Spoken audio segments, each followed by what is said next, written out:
National salute. Present.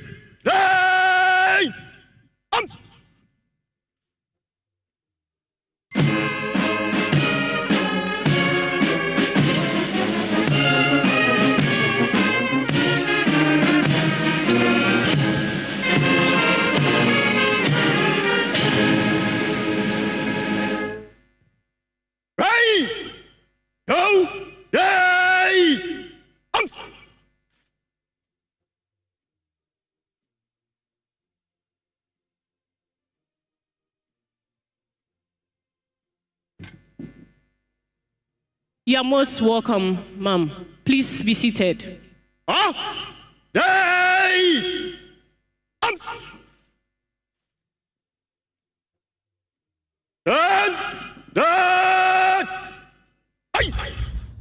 the parade ongoing, and there, of course, you have a few people who have showed up. You have the Vice President, Professor Nana Jane Opoku-Agyeman. You have, we've seen Emilia Arthur, the Minister for Fisheries and Aquaculture. We've also seen former Presidents Nana Addo Dankwa Akufo-Addo, together with former President John Agyekum Kufuor, among a host of others, and the military in full force there. But let me come quickly into the studio to Kweku Darko. You know, this whole bit about Independence Day celebrations, I have always, over the last few years especially, I've spoken about downsizing or maybe even cancelling it, but doing something ceremonial.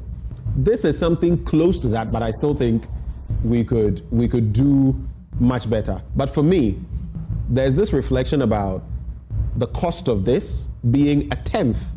Felix Kwacho Fosu or Fosu Kwache has been speaking to that. What do you make of that arrangement? Yeah, so the arrangement itself is not bad because when time changes, you also changes with it. As I can say, because if your economy is bad, I don't see any reason why pumping in millions of cedis that could be diverted into certain productive sectors of the economy to help the people. After all, the ultimate aim of governance is the happiness of the people.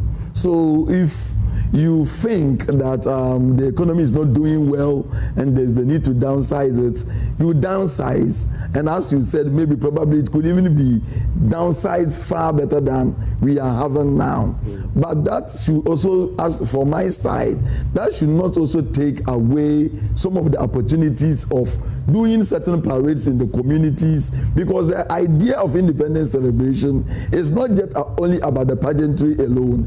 People look at the pageantry and then these parades as the only thing. It is also a time that we remember. So there is a historical memory as well as the remembrance, where we talk about the performances and the contributions of our past leaders. So these things, that is where the real importance of the celebration is.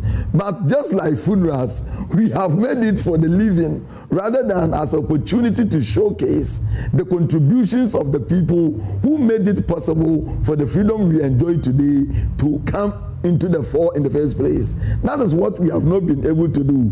So the government itself, as a matter of historical memory and remembrance, trying to inculcate the ideas of good citizenship, patriotism, and nationalistic feelings in the Ghanaian, there is the need to also have an avenue where we will showcase the historical contributions of various men and women who contributed in diverse way towards the independence itself, which for me is something that is missing. Now this has been left to some few historians who go on radio stations and television stations to talk about the past, when the government itself can also become a vehicle for such kind of education to the Ghanaians, because the youth ought to know who and who contributed at various epochs of our nationalism journey to where we have come today. And I've just seen a statement from the Convention People's Party, the CPP, courtesy of the General Secretary, Kwame Nkrumah Botio. Thank you for that, Kwame Nkrumah. And it's titled CPP calls on all Ghanaians to support the reset agenda and commends His Excellency President John Dramani Mahama for heeding the CPP's call on Independence Day celebrations. Also talking about downsizing it and all that. And in the statement, they say another initiative worthy of praise is the decision to scale down the 68th independence anniversary commemoration and save 13,500,000 Ghana cedis, which is 90% of the previous cost. You know, the spokesperson for government, Kwachi Ofosu Kwachi, I keep switching them, Ofosu Kwachi, actually said that they were only using a tenth of it, which meant by and large about 1.5 million Ghana cedis instead of 15 million Ghana cedis. And he says in the statement, it is interesting to note that on record, the CPP message on the 66th independence anniversary in 2023 was for a boycott of the independence celebrations until the country was in a better state. And further, even as far back as the 55th independence anniversary in 2012, the same call was made by prominent members of the CPP, even going as far as launching a social media campaign in addition to street engagement. So that's basically it. Maybe we can take your final reaction on this, since you have to take leave of us, and then your final thoughts on independence in Ghana. So my final thought is that by and large, past leaders have always continued to show support, also showing that irrespective of our acrimonious politics, at the end of the day, our leaders are one. So the kind of political consensus is still well edged in our politics, that at the end of the day, they will come back and meet as leaders of our country. And so Ghanaians ought to learn from some of these activities and the relationship between the past leaders and how they can come together so that we do not let politics divide us. Because some people take politics too personal, that even some belongs to certain political parties, they don't want to even have friendship with people in the other aisle. And that kind of thing does not inure to the benefit of the country. There's nothing wrong being in MPP and having a friend in NDC. But in our country, when you are in a particular party and you even have a friend in another party, and when there is a contestation for power within your party, so your friendship in the other side is even going to be used against you. Now this guy cannot be trusted because he has friends here and there. That kind of thing also even disallow the nation to get the best of its people, because the best of people are those who can even have friendship across board, not people who are so myopic that all what they talk about is to defense and the offensive for their party. That is not politics. Politics is being open-minded, understanding the power of your opponent, understanding its weakness, appreciating it, and correcting yourself, and also listening to criticism from the other side. That's the kind of things this country needs. People ought to have a focus, and that focus is Ghana, and not the myopic feeling of their political parties, which they tend to extol at the end of the day. Is it about Ghana or is it about your party? That is the new journey we need to forge ahead, that our ideas, our focus, everything is for the betterment of Ghana and not our various political parties and personal interests. It's interesting. I love that final point you made. Is it about your party or is it about Ghana? And it must be Ghana first and forward ever, backward never, as Nkrumah would say. That CPP statement, by the way, was signed by Comrade Wing Commander Patrick Nelson Sogbojo. And our historian this morning from the Institute of African Studies at the University of Ghana, who joined the conversation, Kweku Dako Ankra. You just heard him speak. Thank you, sir, for doing us the honors. Let's now cross over to the Jubilee House as we get you back on the ground on happenings there.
We'd like you to contemplate this piece put together in respect of Independence Day, the 68th Independence Day of Ghana.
"68 years ago, Ghana's independence ignited a wave of freedom across Africa. It was a moment of triumph, a bold step towards self-determination. But that was not just about breaking free. It was about building, adapting, and striving for the best. As we commemorate this milestone, we pause to reflect on our journey, review our progress and challenges, and reset our vision for Ghana's growth and development.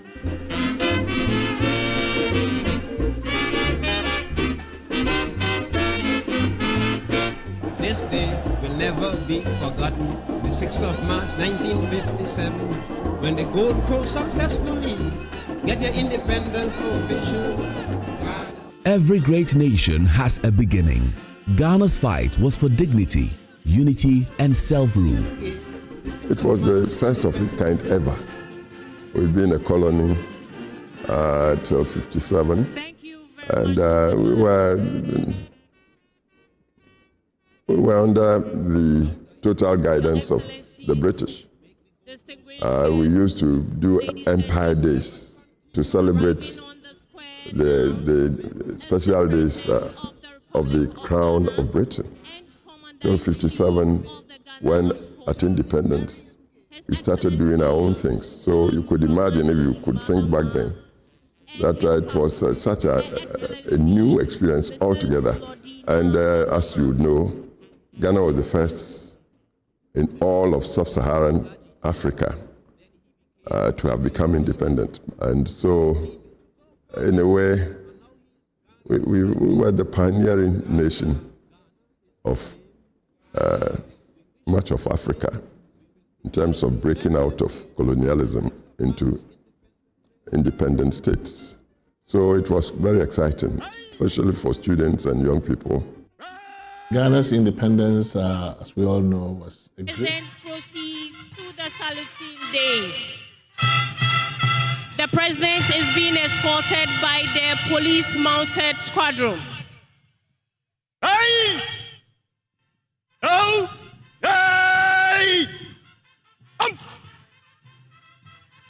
I wish to respectfully request that we all rise as the president proceeds to the saluting days.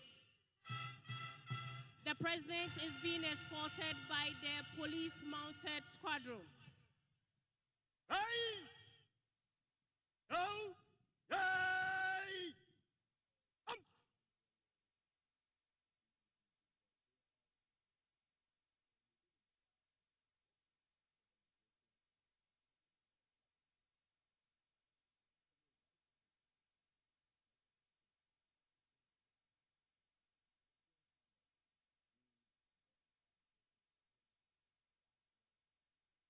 Distinguished guests, ladies and gentlemen, the president is being escorted by the police mounted squadron.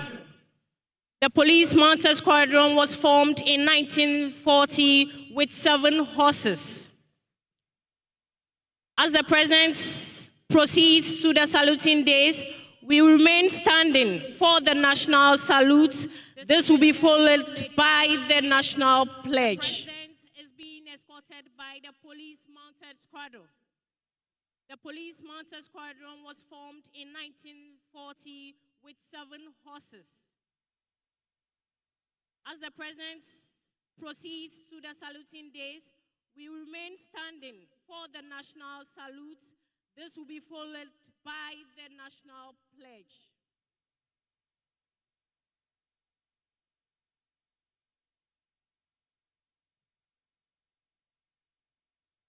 Hey! National salute! Resign!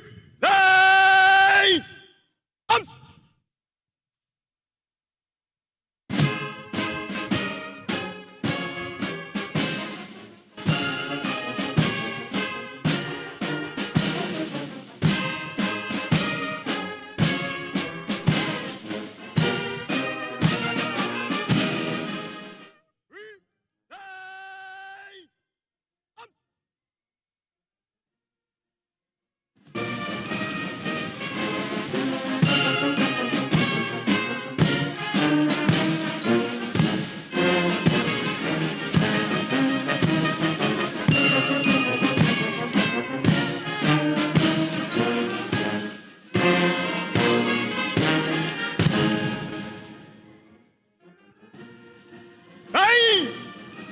No! Yay!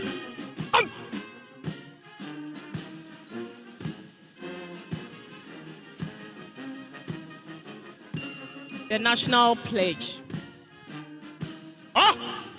Yay!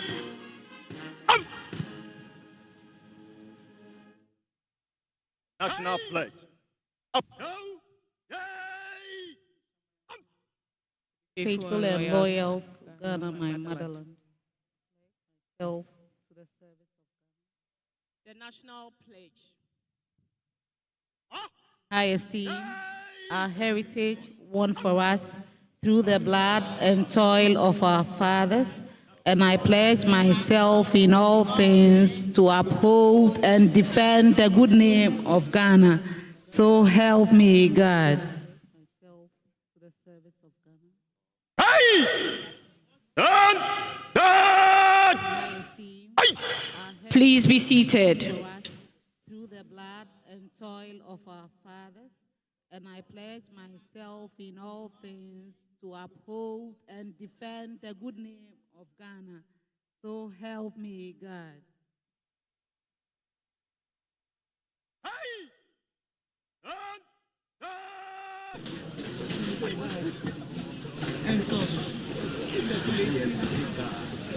Your Excellencies, distinguished invited guests, ladies and gentlemen, we shall now commence today's program with opening prayers. We shall have the traditional Muslim and Christian prayers. It's now time for the traditional prayers. It's now time for the traditional prayers.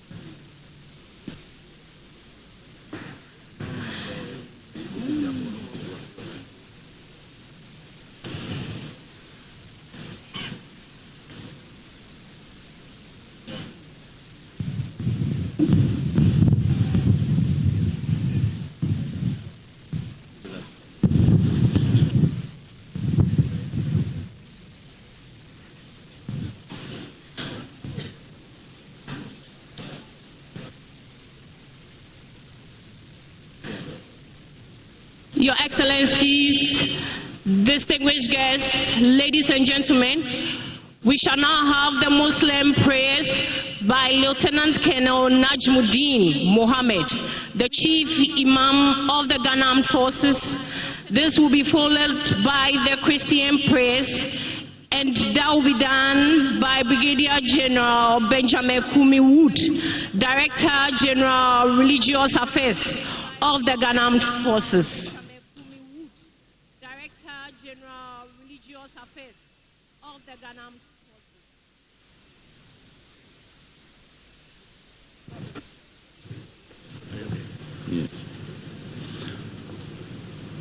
We pray in the name of Allah, the most gracious, the most merciful. Almighty Allah, we thank you for the gift of life. We thank you for how far you've brought us as a nation, Ghana. And on this occasion of our 68th Independence Anniversary celebration, we pray that you grace this occasion with your blessings and make it a success. Almighty Allah, we pray that you bless this nation, grant us peace and grant us prosperity. Bless our leadership, starting from the President, His Excellency John Dramani Mahama, the Vice President, Excellency Professor Nana Jane Opoku Ajima, the executives, the legislature, the judiciary, the Ghana Armed Forces and sister security agencies, as well as all the institutions of our dear nation. Almighty Allah bless them, grant them guidance, wisdom and protection, and help them steer the affairs of this nation to success and to your glory. Almighty Allah, as we strive to reflect, review and reset the economy of our nation, we pray that you grant us guidance. We put our trust in your divine guidance and blessings and make it a success for us. Allahumma barik baladna Ghana wa adim alayna ni'mat al-amn wa aman. اللهم أحسن عاقبتنا في الأمور كلها واهجرنا من خزي الدنيا عذاب الآخرة واصلح أئمتنا وولاة أمورنا اللهم احفظهم واجعلهم في من خافك واتقاك واتبع رضاك يا رب العالمين. الفاتحة. بسم الله الرحمن الرحيم. الحمد لله رب العالمين الرحمن الرحيم مالك يوم الدين إياك نعبد وإياك نستعين اهدنا الصراط المستقيم صراط الذين أنعمت عليهم غير المغضوب عليهم ولا الضالين آمين.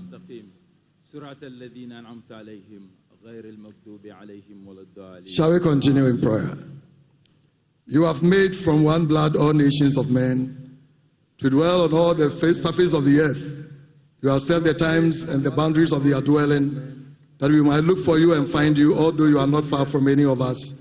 For in you we live and move and have our being. And so, Sovereign Lord, we give you thanks and praise for your sustaining mercies and grace that has led us as a nation, even as we celebrate our 68th independent anniversary as a nation. We ascribe glory to your name and praise you for your bounteous grace towards us. As we do this under the theme Reflect, Review, and Reset, we're praying and thanking you for your blessings upon our nation in the past, for your grace that abound towards us in the present, and for your glorious vision for a nation that is prosperous, a nation that is progressive, a nation that is at peace with itself and its neighbors, a nation that has posterity in view in all its considerations and all its dealings. Sovereign Lord, we pray, ask for your blessings upon our President and Commander-in-Chief, His Excellency John Dramani Mahama, and pray that every grace will abound towards him, your wisdom will be his portion, and that the vision that he has set for this nation will be fulfilled for your greater glory and the blessings, O God, of our nation. Pray that the entire executive, O God, will be under your counsel and your blessings. We pray for the legislature, that the bills that they passed and all the authorizations that they give will ensure a just and upright society. We pray for the judiciary, that the judgment that is passed, O God, will ensure that the nation under God enjoy freedom and justice. We pray, O Lord, bless every pillar of our society and grant that all our efforts will ensure the good of our nation. We pray for the Ghana Armed Forces, the Ghana Police Service, all the security services. Pray that we not only win the various operations and wars, but we will win the peace for our nation. Bless us, O Lord, and grant that young and old will uphold values that ensure that the nation survives under you. Values of discipline, values of integrity, values of hard work, values, O God, that ensure that your name will be glorified. Bless us, O Lord. Bless our homeland Ghana. Make our nation great and strong. We ask all these through Jesus Christ our Lord and declare it done in his name. Amen. God bless you. Through Jesus Christ our Lord and declare it done in his name. Amen. God bless you.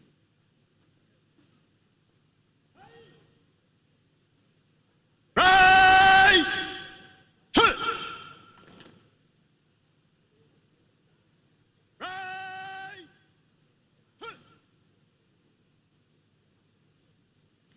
Your Excellencies, distinguished guests, ladies and gentlemen, the parade commander will now invite the President of the Republic of Ghana and Commander-in-Chief of the Ghana Armed Forces, His Excellency John Dramani Mahama, to inspect the parade. This will be followed with the lighting of the perpetual flame. This will be followed with the lighting of the perpetual flame.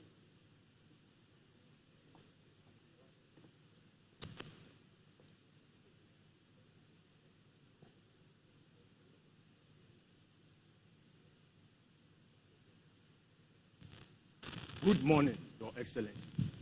The 68th Independence Anniversary Parade formed up. 11 officers, 92 men and women drawn from the Ghana Armed Forces. The Ghana 92 men and women drawn from the Ghana Armed Forces.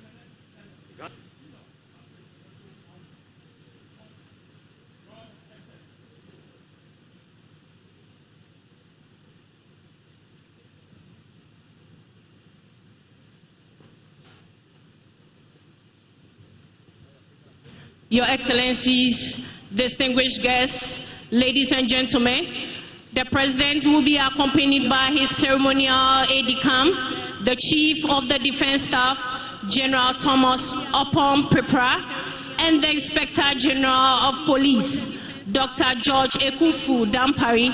He will also be accompanied by the Forces Sergeant Major, Chief Warrant Officer Ado Daniel.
Your Excellencies, distinguished guests, ladies and gentlemen, the President is now moving to the cenotaph to light the perpetual flame. I wish to remind you once again that lighting of the flame is a symbol of the spirit of independence. It's a symbol of the spirit of independence. The cenotaph guards are commanded by Warrant Officer Class 2, OFORI-ATTA Entry Daniel. The cenotaph guards are commanded by Warrant Officer Class 2, OFORI-ATTA Entry Daniel. The Ghana Army Guards are Staff Sergeant Patriotic and Sergeant Akaide Samuel. The Ghana Navy Guard is Petty Officer Class 2, Webolo Gabriel. And the Ghana Air Force Guard is Sergeant Trupi Samson Kwame.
Ladies and gentlemen, the inspection is over. The parade commander will now ask permission to continue with the parade.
Edikra symbol formed by the band in slow time is OFORI-ATTA.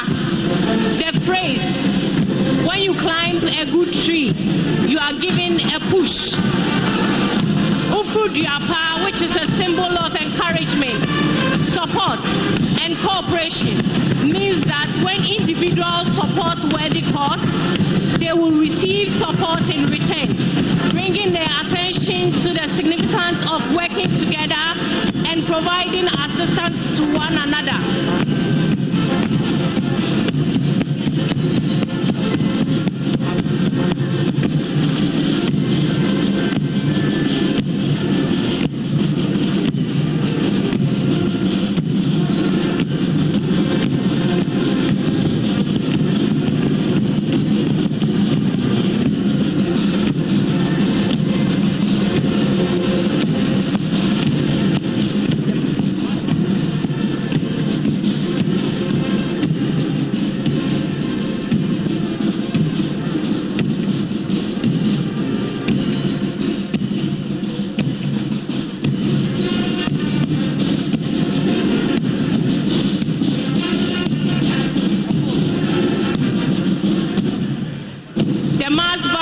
Change from slow to quick time.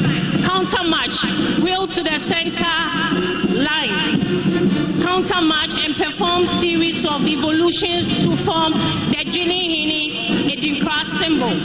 Literally meaning ram's horns, symbolizes that even the strong have to also be humble. The symbol is a bird's eye view of two rams butting heads.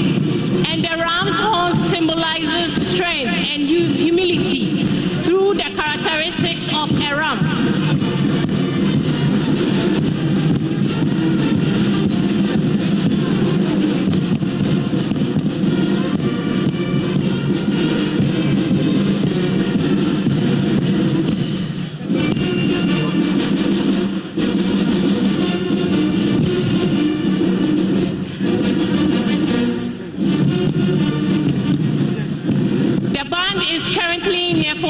Called Edikra symbol. The symbol is an Edikra symbol that represents God's presence and protection. It is a cross-section of a tree, often a palm tree, or the top of a tree stump. It symbolizes the tree of life, purification or blessings. The symbol represents ceremonial trees that are often cut where 3 or more branches come together. Nyamidria translates to tree of God and represents God's presence and guardianship.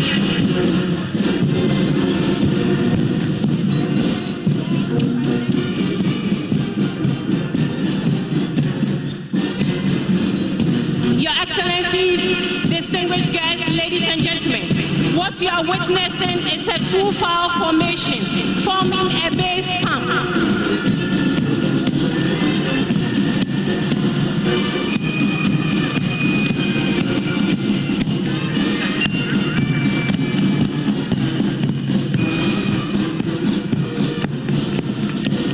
Shall we please give them a round of applause?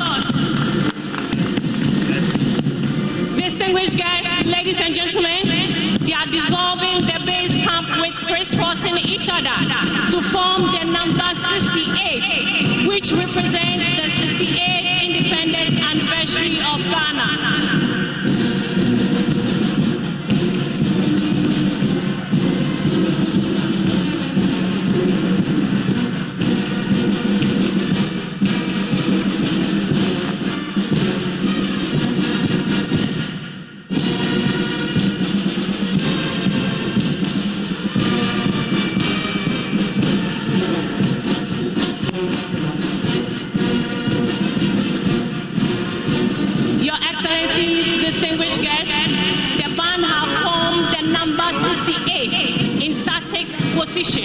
Shall we please give them a round of applause? Hello.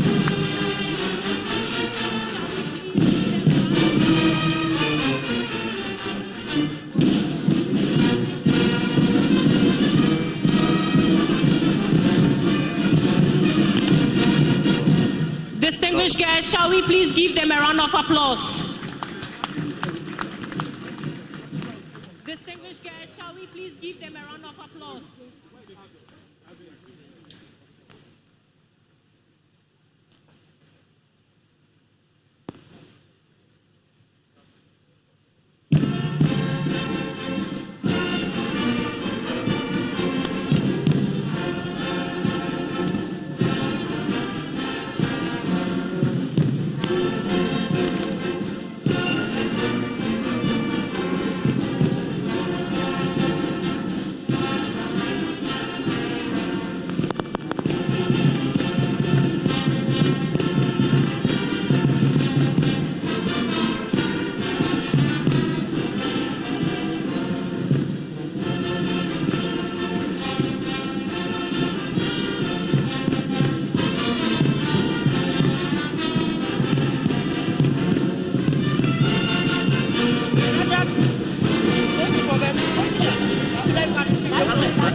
You know, Mommy is on the sitting by the telly. I hope you are aware.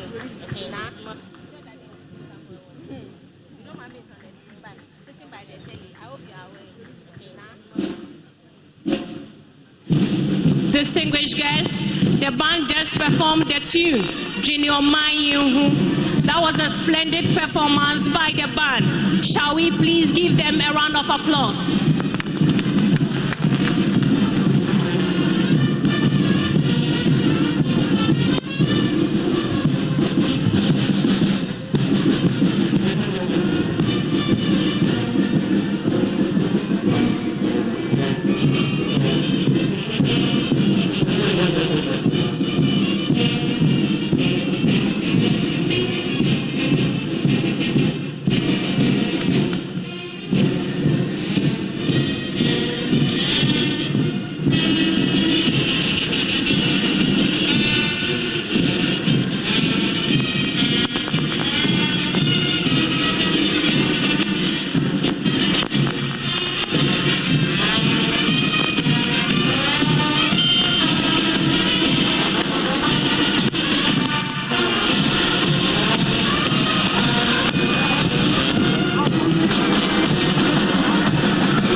Your Excellencies, distinguished guests, ladies and gentlemen, we shall now receive some poetry recital, and that will be done by learners from Services Primary and JHS Bema Camp.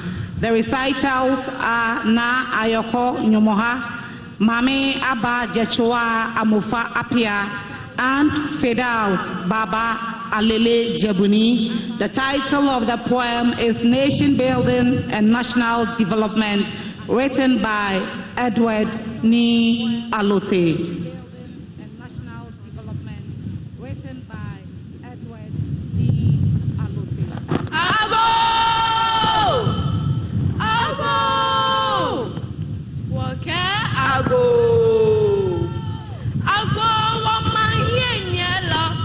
John, Dramani, Mahama, Kemanye like Konkume, Niakonine Ache Ame, Sheme, Kenyame, Nime, Kename, Kemenina Ebakeshi, Wami Banya Omane, Ghana Tete, Ketete, Nyaha Swe, Swego Yamanle.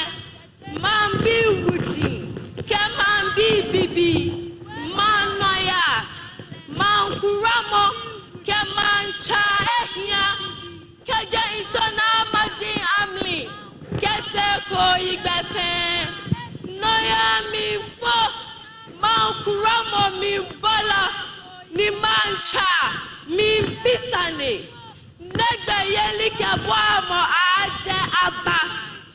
Yeli ke boamo ajenumo ke amra alode manoya mankuramo ke mancha bayano Ghana wajakuma bango tamowo Ghana be mi bola papa ife mi kemo amanem penny for ya son safra hall. Hena manem penny for Jajao. Hena man penny na ote gwadu. Okuku dem. Slave say jata. Indera jatmanana. Ahofe. John. Dramani. Mahama. Nina bete chipa pebi. Okuku jufoba. Oba Sampa, Mami J. Nana Opoku Ajiman. Embrashebe Wapunente Mwapo. Embira Bade. Awade. Wajina Piti. The woven Zinukwa. Wakwini na amwa. Abema Omangana. Afane Tampa. Efra. Daminti, Mama Yeni Nara Yaza Ofata na Ose. Ghana Ebita Gakufu Brege, His Excellency John Dramani Mahama, Gani Ebeshun Nekabinikole, Alo Enambar Kabinifuli, Kayurusine Enchegepa.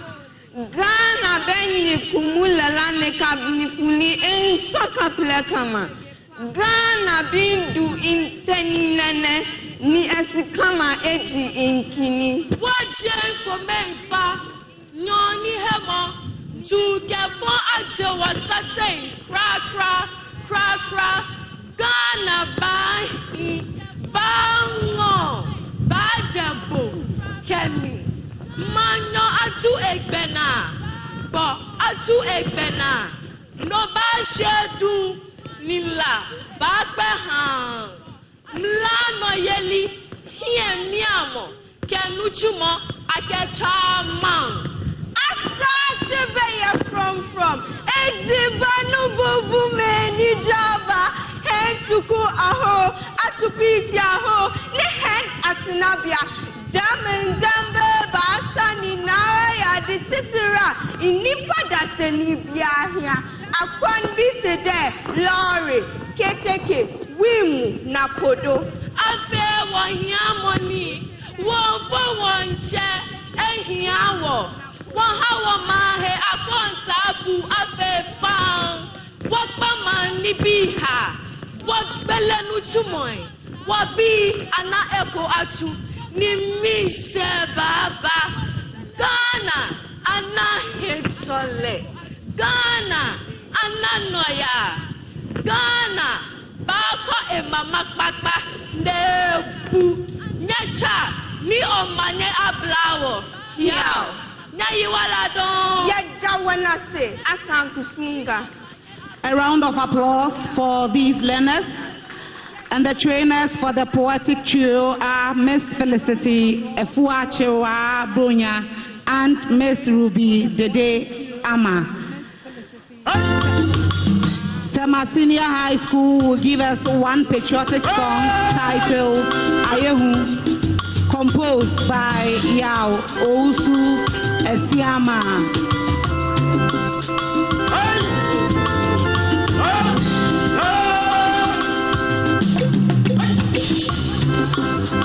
The choir conductor is Mr. Philip Gabla, and the directors are Mrs. Rose Eva Abrabasam and Mrs. Gladys Jael Apielete. Mr. Charles Opon Mensah is the organist. Tema Senior High School is located at Committee 5 and was established on the 22nd of September 1961. Mrs. Marina is the headmistress of the school. And once again, the title of the patriotic song is Ayehu, composed by Yao Ousu Esiama.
applause for these learners.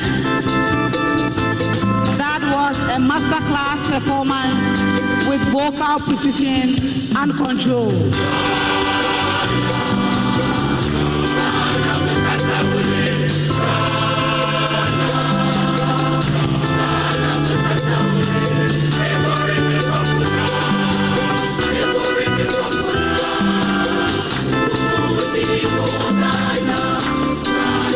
A round of applause for them as they march off the stage.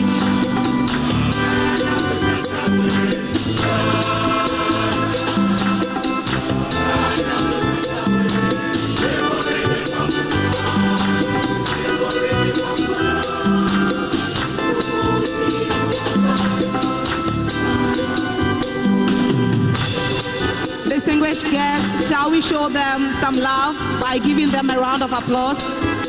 That was a great performance.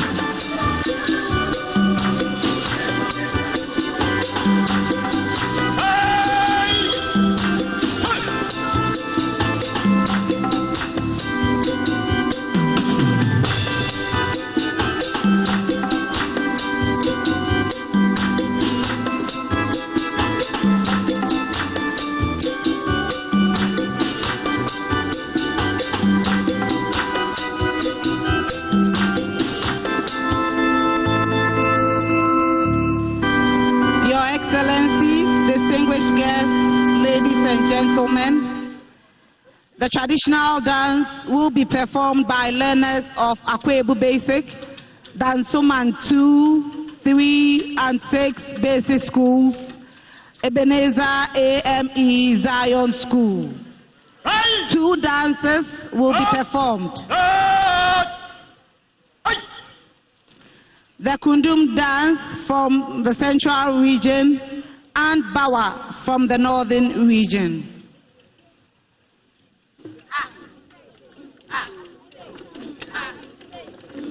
Kundum is performed by people of Ahanta, and it originated in a situation of famine around 1700.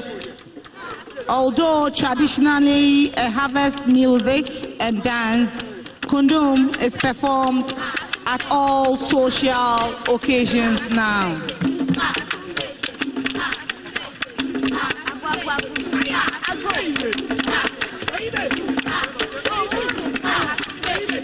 The second dance will also be Bawa. Bawa dance originated with the Dagaba people of the Upper West region of Ghana. It is a ceremonial dance that celebrates the start and end of rainy season.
Shall we give them a round of applause?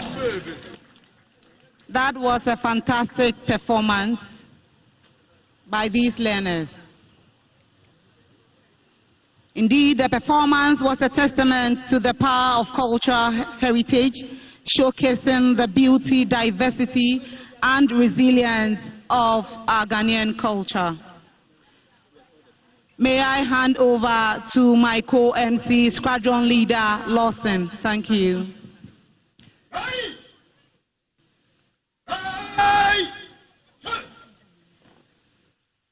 Your Excellencies, distinguished guests, ladies and gentlemen, the parade will now advance in review order.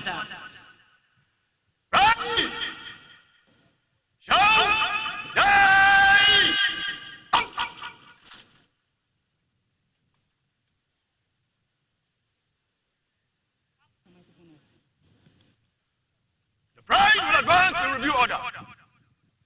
By the center. Quick, march.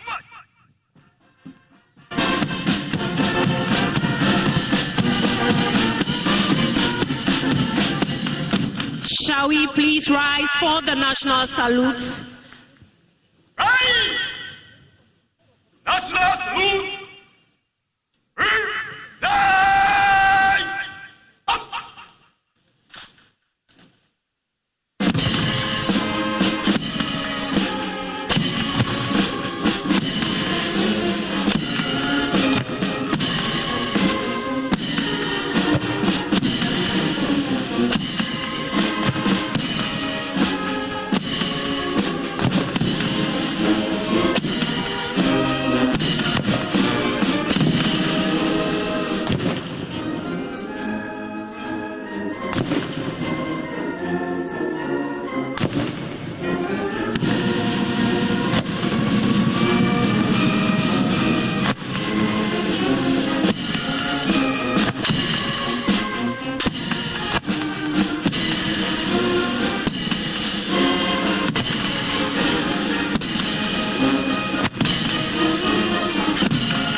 Please be seated.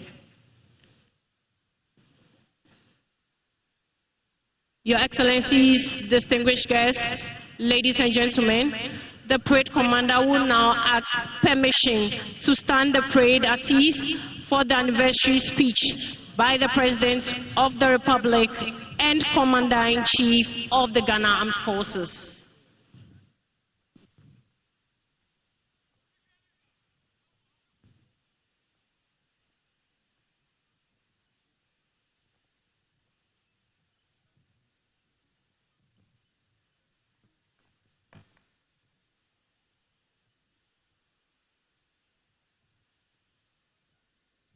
Your Excellency, may I have your permission to stand the parade at ease for the delivery of your anniversary address. Your Excellency.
Your Excellencies, distinguished guests, ladies and gentlemen, we shall now have a drum appellation, and this is done to usher very important personalities to rise and address their people.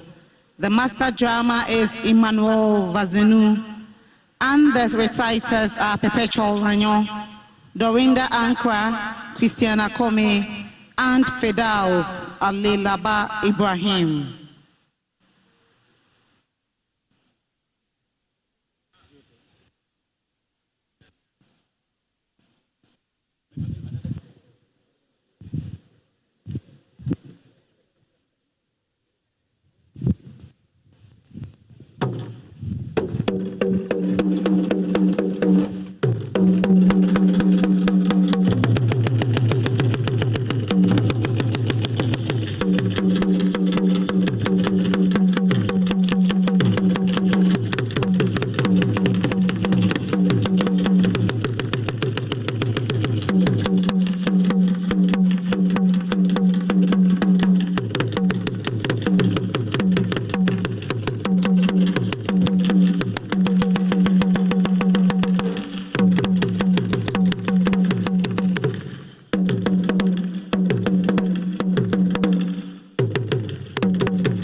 Development, Governing and Research. Abo, what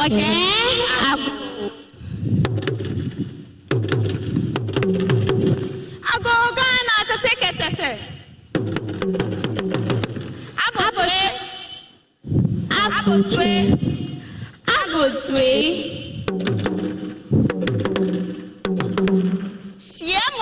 money here. Man, Odehe Kelume. One man here in yellow. John Ramani Mahama. Kaman be fair. Man Kurama Papa. Kaman Noyaba. Magrami. Kemano ye mitaka. Enye kan David ka Goliath aka. Ni magaya ye mi aka yoku ni. Ebe gbojokla. Senyu mu no di champagne. Ya hemi miami. Hemi wami. Ye ka hemi loko imahi. Ekorio, Ekuo kana osugba ne ehemi kata. Ese alu shishi yake. Okemo wono ni eyawe. Ayi aha ikome. Ashi wasate. Crack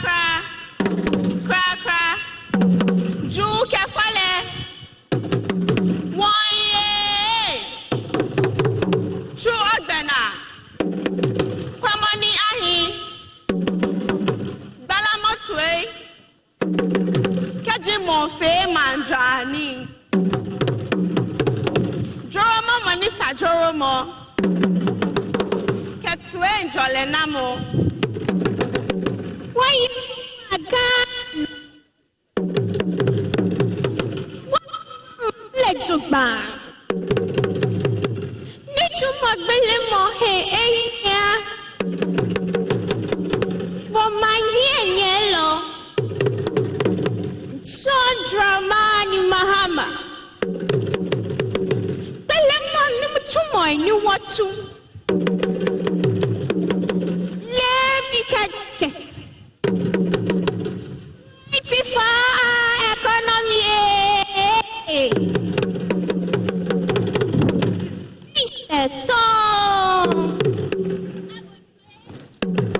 Abuchi. Ourugbo. Atriye now. Boom.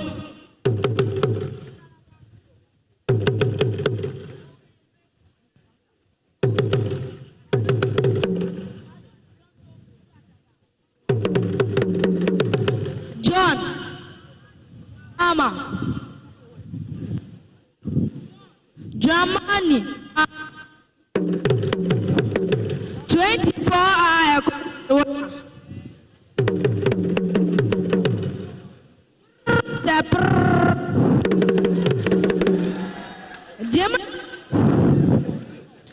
Germany for.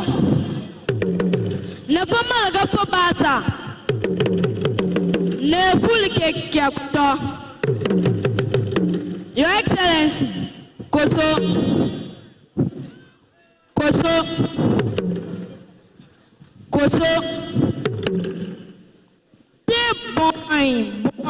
boy.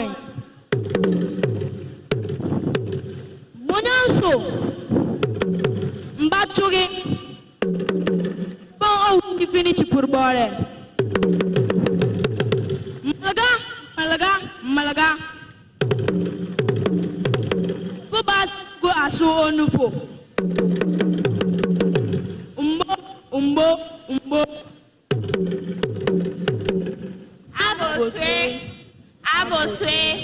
Abotwe. Nyecha. Omanye yaba.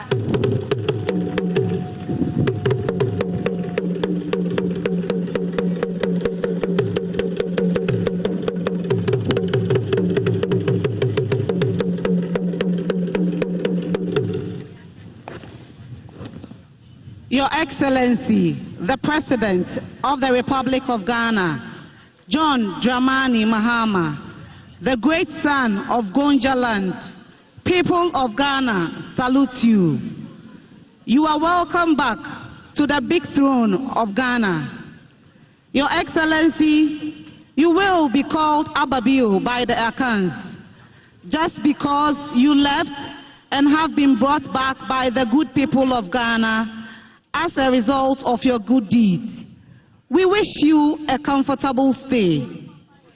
Mr. President, the people of Ghana and the entire world can clearly see that you have not come to sleep, nor have you come to enjoy yourself as some people thought before your coming. Your priorities, actions, and activities within the 60-day stay in the presidency tell that you have come to redeem Ghana. You have come to rebuild a new Ghana, where all Ghanaians will feel comfortable. You have come to unite Ghana, where everybody will feel belonging, irrespective of where one is coming from, irrespective of one's stature and language. Your Excellency, you are a father who does not discriminate. You share your cake equally for everybody to get his portion, no matter how small it is. You are the father that gives honey when vinegar is requested. Your Excellency, John Dramani Mahama, Ghana looks up to you as the savior. When things got scary and all were running back, when the path became bleak, You stood as hard as iron, chest out, and pushed forward fearlessly as a grandson of Gonjaken Jakpa. You fear nothing but only God. Ghana is in your hands. The grandson of King Jakpa, Mr. John Dramani Mahama, respectfully rise, rise, rise. The good people of Ghana are ready, waiting to hear your sweet voice. Thank you. Your Excellencies, distinguished guests, ladies and gentlemen, may I at this juncture respectfully invite the President of the Republic of Ghana and Commander-in-Chief of the Ghana Armed Forces, His Excellency John Dramani Mahama, to deliver the 68th Independence Anniversary Address. Thank you. Kindly be seated. Thank you. Your Excellency, the Vice President of the Republic of Ghana, Professor Jane Nana Opoku-Agyeman, the Right Honorable Speaker of Parliament, Your Ladyship, the Chief Justice, Your Excellency, Chairman of the Council of States and members of the Council of States, Your Excellency, President John Agyekum Kufuor, former President of the Republic of Ghana, Your Excellency, President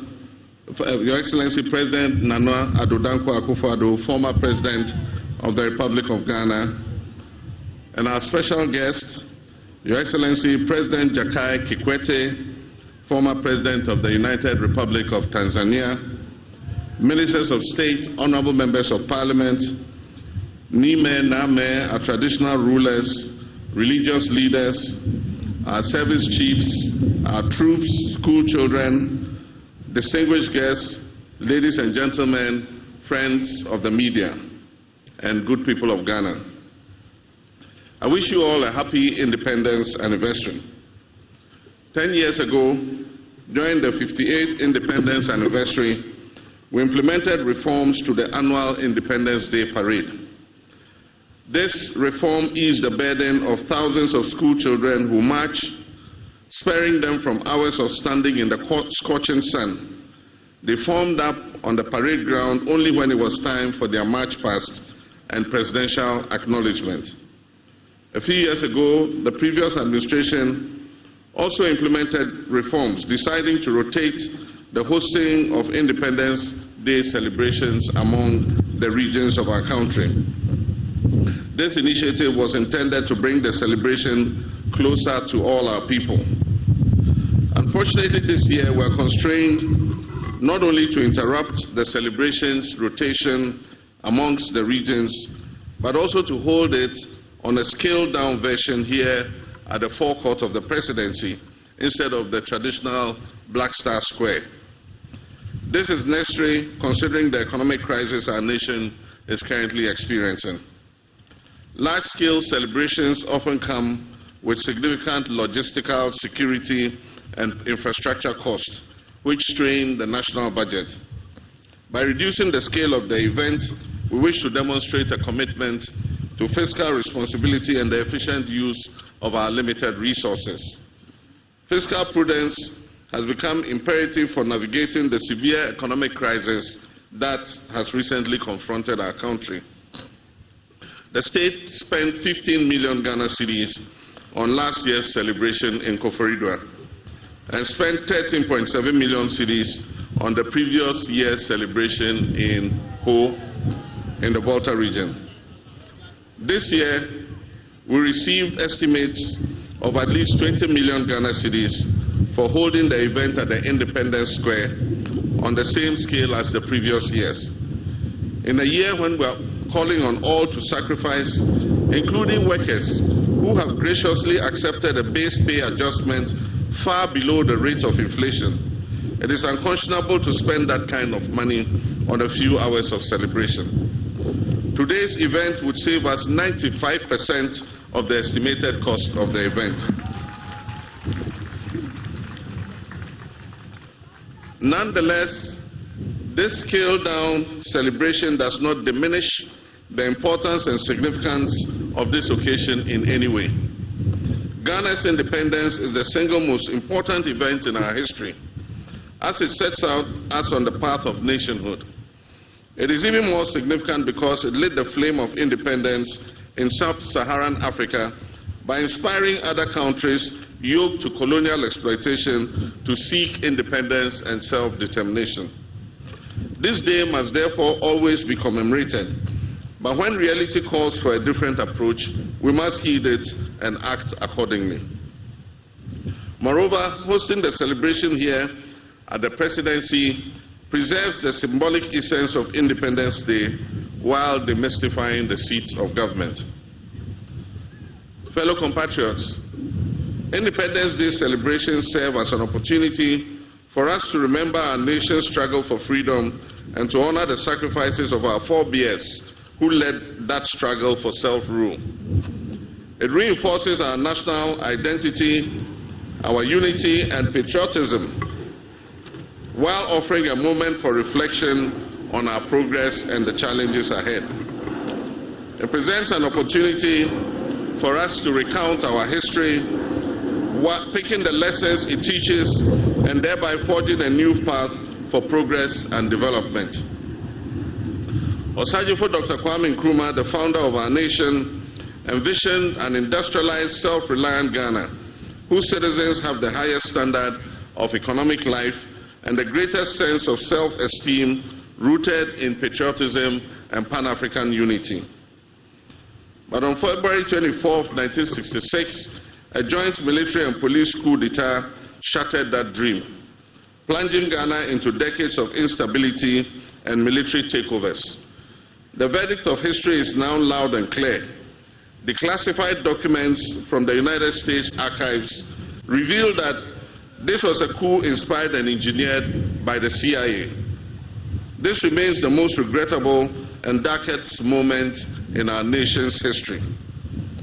That moment sparked a series of historical events that have set us back and significantly delayed our attainment of the objectives of nationhood.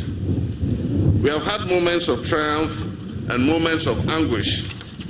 We have now blossomed into a fully fledged democracy with a healthy culture of peaceful power transfers.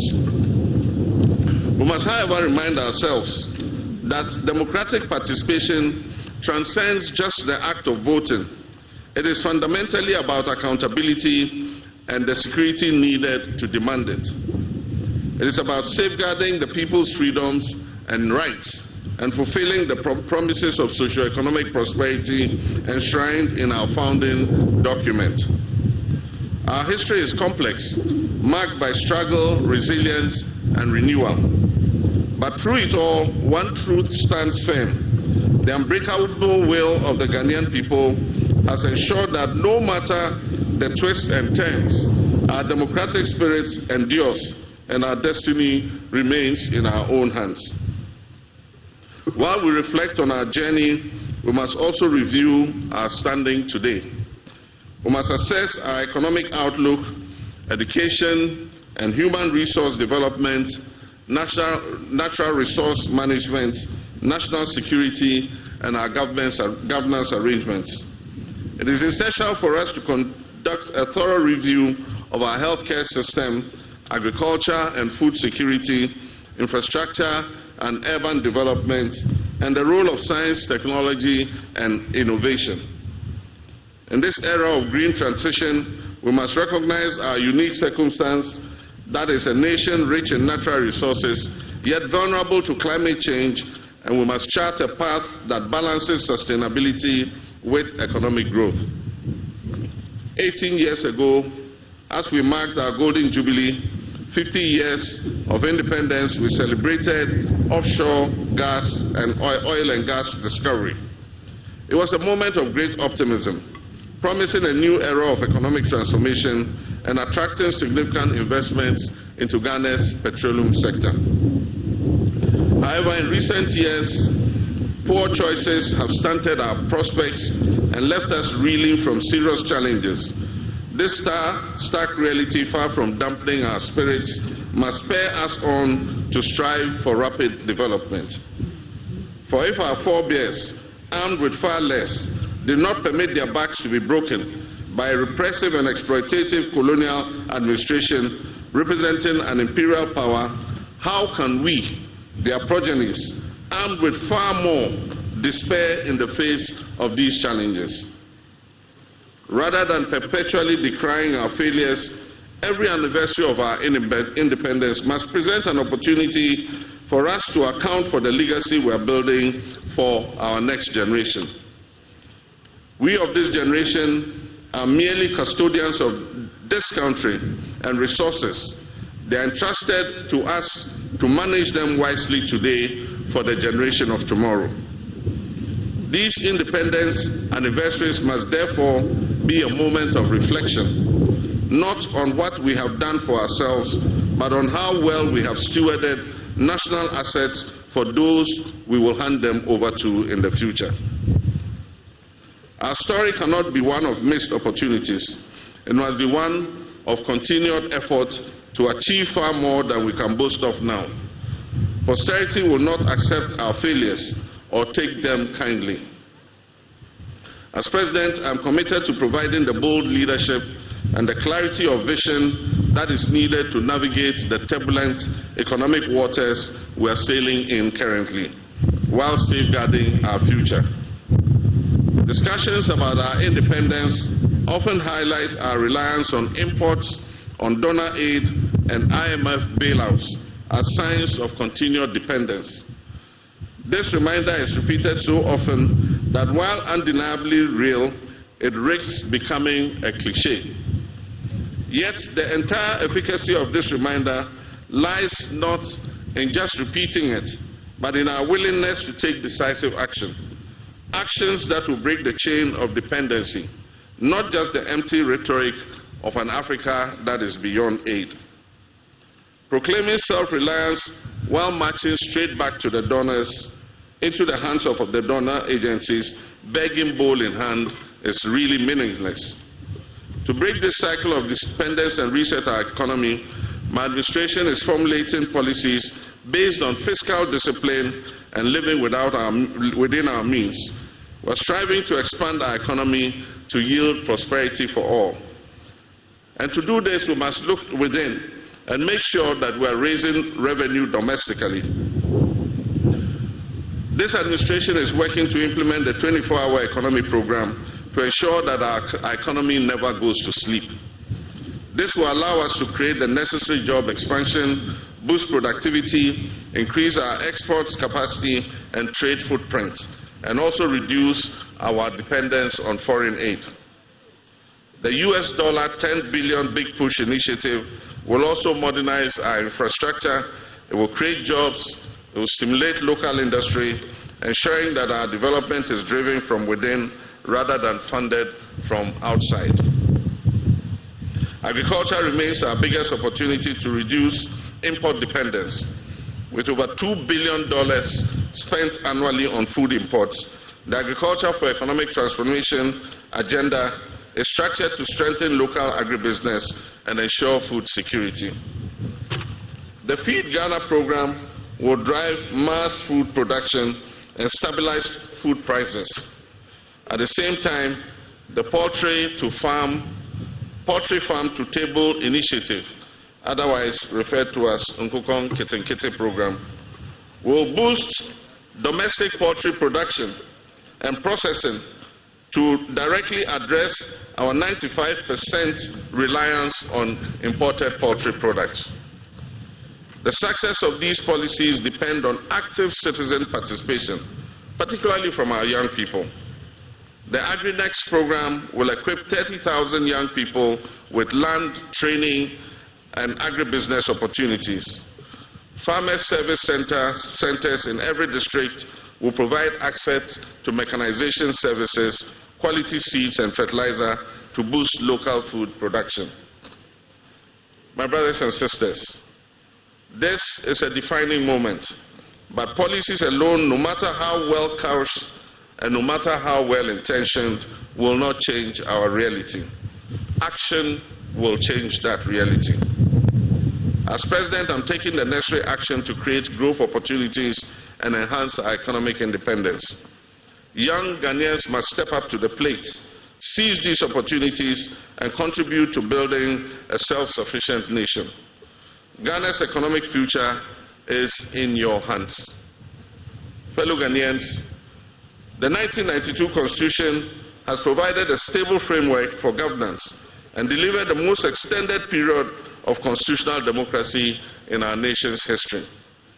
However, like any enduring legal and political framework, it has flaws and loopholes. Recognizing the need for refinement, the late President John Atta Mills initiated a constitutional review process in 2010, leading to the establishment of the Constitutional Review Commission. The previous administration of Nana Addo Dankwa Akufo-Addo also undertook some constitutional review. Considering evolving national and global dynamics, I have constituted a new review committee to undertake a comprehensive and inclusive reassessment of our Constitution. This endeavor is essential as the strength of our democracy, the integrity of our constitutional order, and the rule of law requires continuous renewal. We must not allow weaknesses in our governance framework to fester until they threaten national stability. Instead, we must take proactive steps to reinforce the very foundation of our democracy. I therefore urge all Ghanaians to participate in this process by submitting their recommendations and memoranda to the committee. This is an opportunity to ensure that our constitutional framework truly reflects the collective aspirations of the Ghanaian people and serves as a robust instrument for national progress. My brothers and sisters, Dr. Kwame Nkrumah understood the essence of unity, not only in Ghana but on the entire African continent, when he said, and I quote, "The forces that unite us are inherently and far greater than the divisions imposed upon us." In the spirit of unity and brotherhood that this independence represents, I wish to speak directly to you, my brothers and sisters, in Boko and everywhere in our land where conflict is raging. I do not speak as president, but as your son and brother, in whose hands you have entrusted a solemn duty. The people of Boko and other areas, it is time for lasting peace to prevail.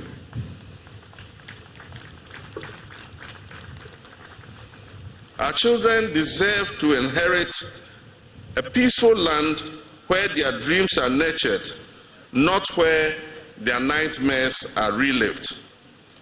They deserve to inherit a land where our markets are bustling with trade, not tension and conflict. They deserve to inherit schools that echo with learning and not melancholy. Let us not be swayed by division, mistrust, and the weight of past injuries. Let us give renewal of friendship a chance. Let us give peace a chance. This is not an invitation to simply forget the past. Far from it. It is an invitation to live above it. Fellow countrymen and women, 2 years from now, our dear nation Ghana will celebrate its 70th anniversary of independence. This is our moment in history. We have endured trials, we faced challenges, and carried the burden of our struggles, but we have never given up. Through every storm and shadow, we have kept the flame of hope alive. And now, at this critical juncture, we must rise with courage, determination, and unwavering belief that a brighter future is just within our grasp. Let us reflect on the great movements that have transformed the world, the movements that have liberated us from the bonds of colonialism, and the voices that shaped our path to democratic rule. Before these, people thought it was impossible. It is not impossible for us to create a better life for our people. It was ordinary people, workers, dreamers, farmers, students, the young and the old, who refused to accept the way things were. They marched, they spoke out, they struggled and eventually they prevailed. From African liberation movements to the fight for civil rights, from the pursuit of democracy to the battle against poverty and inequality, one lesson stands clear. When people unite with a common purpose, nothing can stand in their way. As I said before Parliament, we shall live the dreams of our forebears in our lifetime. This is not just a promise, it is a call to action. Let this be our mission to rise above fear, to silence the voices of doubt, and to harness the strength within us to create a future that is fair, that is prosperous, and that is inclusive. Let us move forward together side by side, knowing that every sacrifice we make today will prepare the way for generations yet to come. I thank you very much, my fellow countrymen and women, and I wish you all a happy Independence Day. Your Excellencies, distinguished guests, ladies and gentlemen, that was the 68th Independence Anniversary Address by the President and Commander-in-Chief of the Ghana Armed Forces. Shall we please give him a round of applause?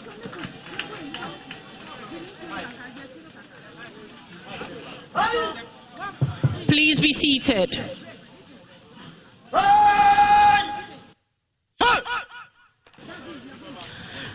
Distinguished guests, ladies and gentlemen, the parade commander will now invite the Forces Sergeant Major, Chief Warrant Officer Ado Daniel, to lead the contingent to give 3 hearty cheers to the President of the Republic of Ghana and Commander-in-Chief of the Ghana Armed Forces.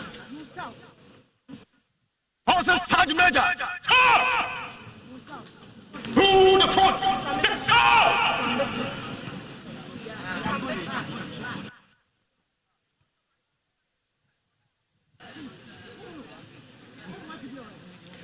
Chief Warrant Officer Ado Daniel attended Nkwanta Secondary School in the OT region of Ghana for his ordinary level certificate and Kumasi Polytechnic for Royal Society of Arts accounting option.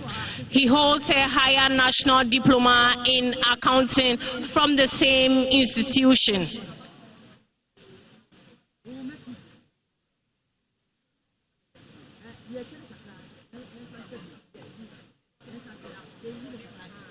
Good morning, Your Excellency.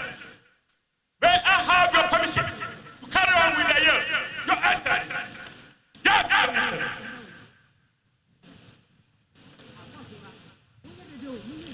Chief Warrant Officer Ado Daniel was awarded with the Long Service and Good Conduct Medal when he attained 15 years in the service with unblemished record.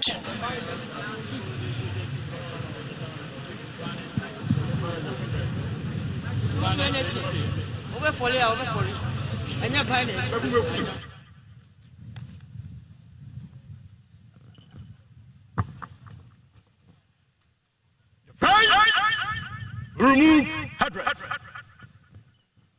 Remove.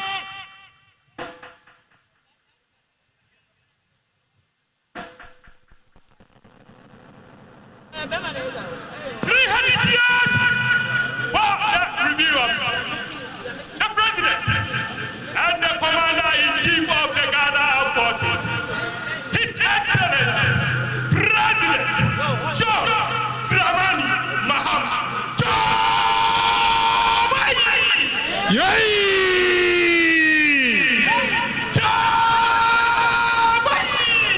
Yay!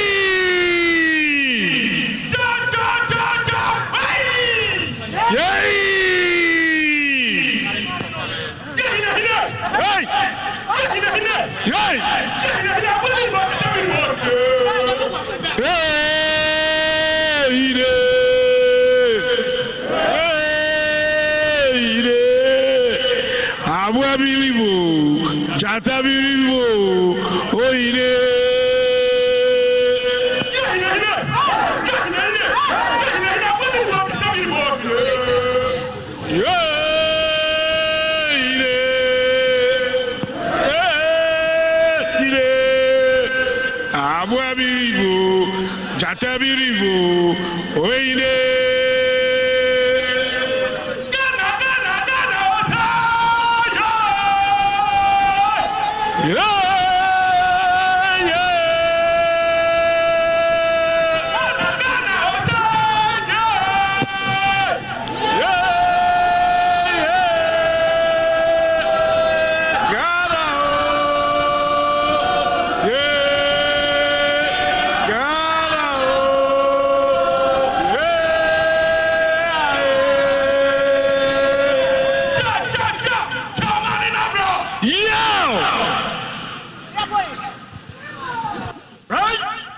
Replace address. Replace!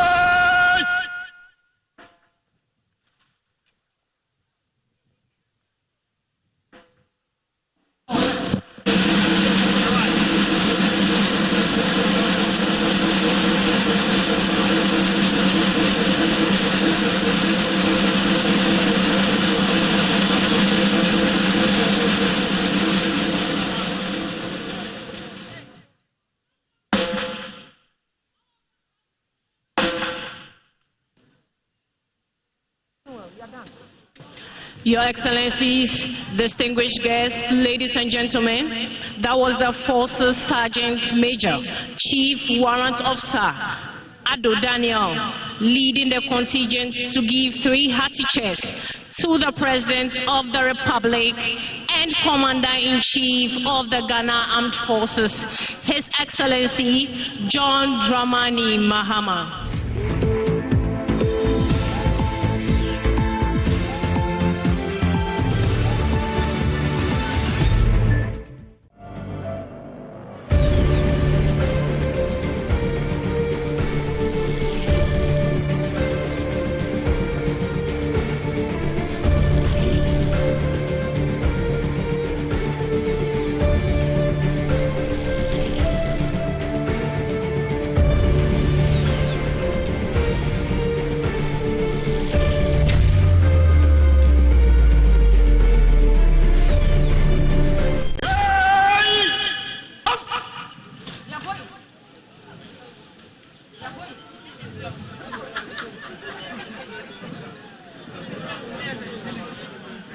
Your Excellencies, distinguished guests, ladies and gentlemen, the parade commander will now ask permission to march off the colors.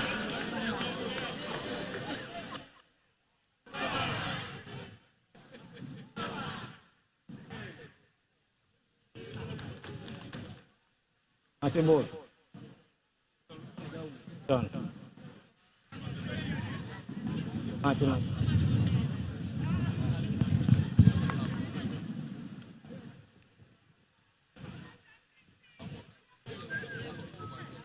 Your Excellency, pray in march off the colors and the remainder of the parade. Your Excellency.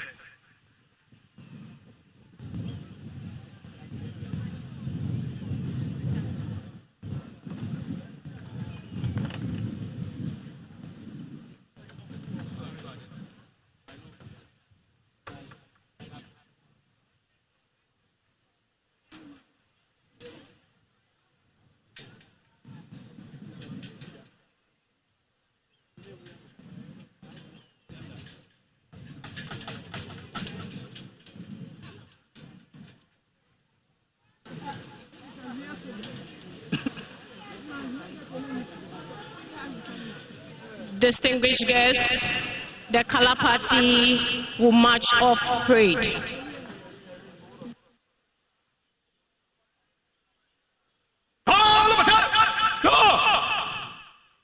March off the colors.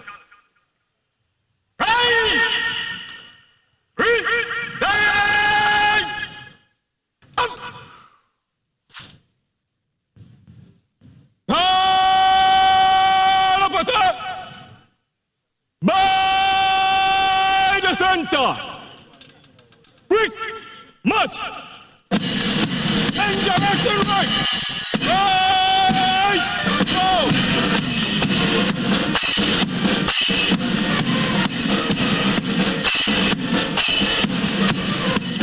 One.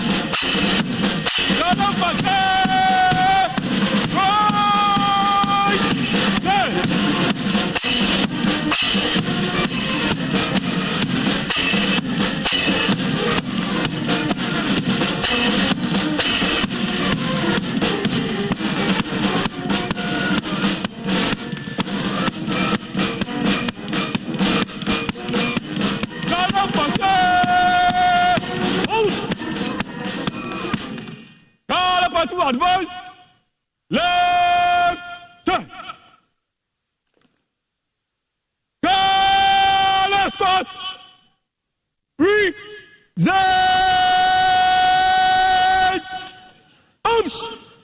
Shall we please rise for the national salute? All personnel in uniform are to pay the appropriate compliments. Go! Yay!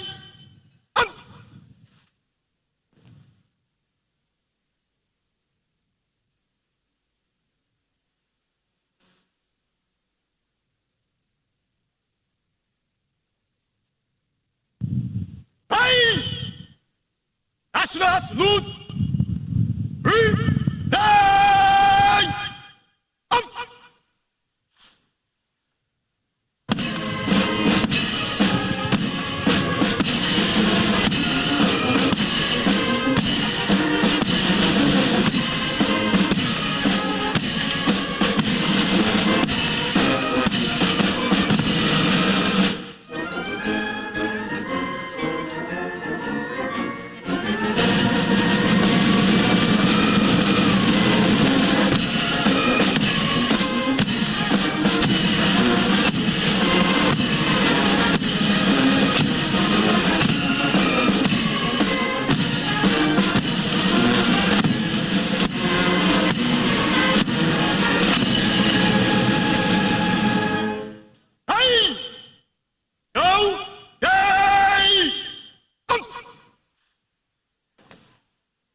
Please be seated.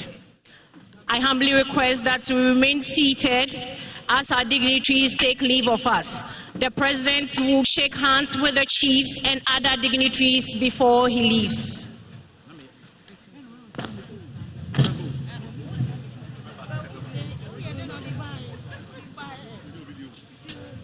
Your Excellencies, distinguished invited guests, ladies and gentlemen, this marks the end of the 68th Independence Day anniversary parade. We would like to express our sincere appreciation to you all for your attendance and participation. I am Squad Leader Gabriela Lawson from the Department of Public Relations of the Ghana Armed Forces, and I'll be your MC for today's program. And my co-MC is Cassandra Chum Ampofo, the head of Public Relations, Ghana Education Service, and it's been an honor and humbling to be your MCs for today.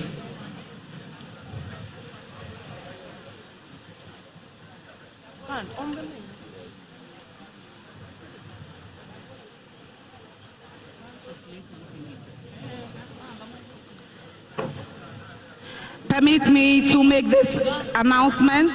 The Ghana Education Service announces that Friday, 7th March 2025 has been declared a holiday for all school children in Ghana. This decision is to provide students with a well-deserved break after the rigorous preparations for the Independence Anniversary activity. Schools will resume fully on Monday, 10th March 2025. Parents and guardians are kindly requested to take note of this announcement. Signed by the head of Public Relations Unit, Cassandra Chum Ampofo. Thank you.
seated.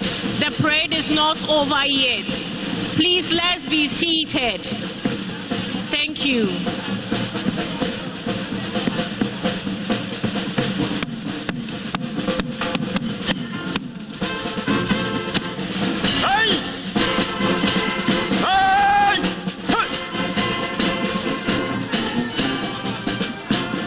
Distinguished guests, please let's be seated.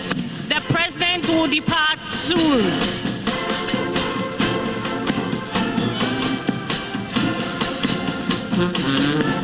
Distinguished guests, ladies and gentlemen, please let's be seated.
Let's see the Foreign Affairs Minister. Okay. Mr. Blackwell.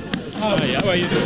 We're fine, thank you. We're live on JoyNews. We just want to find out from you what you make of this year's celebration here in Nigeria. Beautiful celebrations. I like the fact that the president really has saved the taxpayer. You heard him. We were going to spend 20 million cedis. That's the budget that was submitted. If he had kept the same, scale of celebrations as we saw last year, but he decided to scale down. And it tells you that we can still achieve results, still celebrate the history, the heritage of our country in a very prudent and cost-effective manner. It doesn't take anything away from us. And I hope that this will be the spirit. All of us must make sure that in the various ministries, the various governmental agencies, we cut down on costs, because we cannot say that there is economic crisis, organized labor, everybody should tighten their belt, and then we in leadership will be spending like there's no tomorrow. We must lead by example. We must be prudent. We must make sure we are modest in our expenditures. There ought to be value for money. We must eschew sole sourcing and all of those inflated contracts that we saw in the past. So this sets the tone for how prudent and efficient, modest governance should look like. Thanks for talking to us. Thank you. Okay. We just had a Foreign Affairs Minister Samuel Okudzeto Ablakwa. Let's come to this side of the days. Former President Nana Addo Dankwa Akufo-Addo, he's getting ready to move. He's getting ready to leave. He's accompanied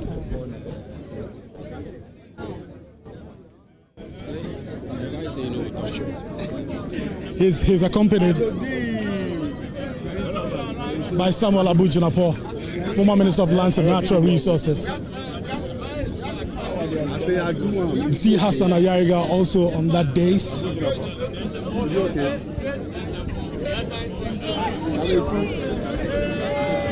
But President Mahama, in his speech,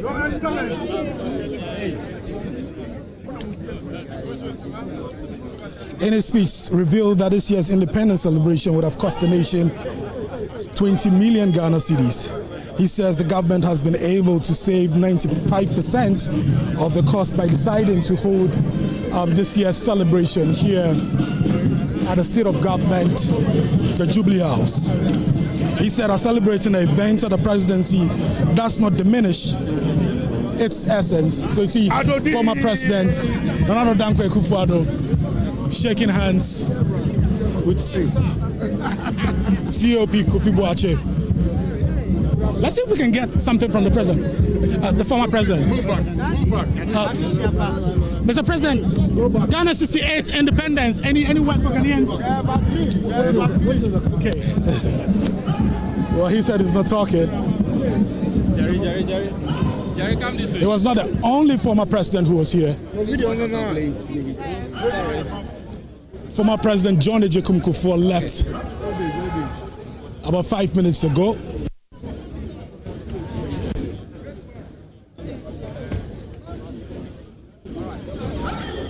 Let's speak to more dignitaries here.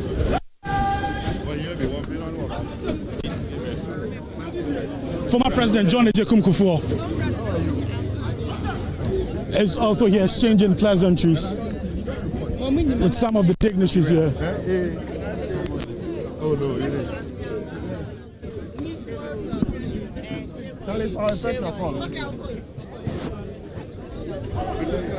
Like I mentioned earlier, President Mahama said celebrating the event at the presidency does not diminish its significance in any way, but rather helps to save costs.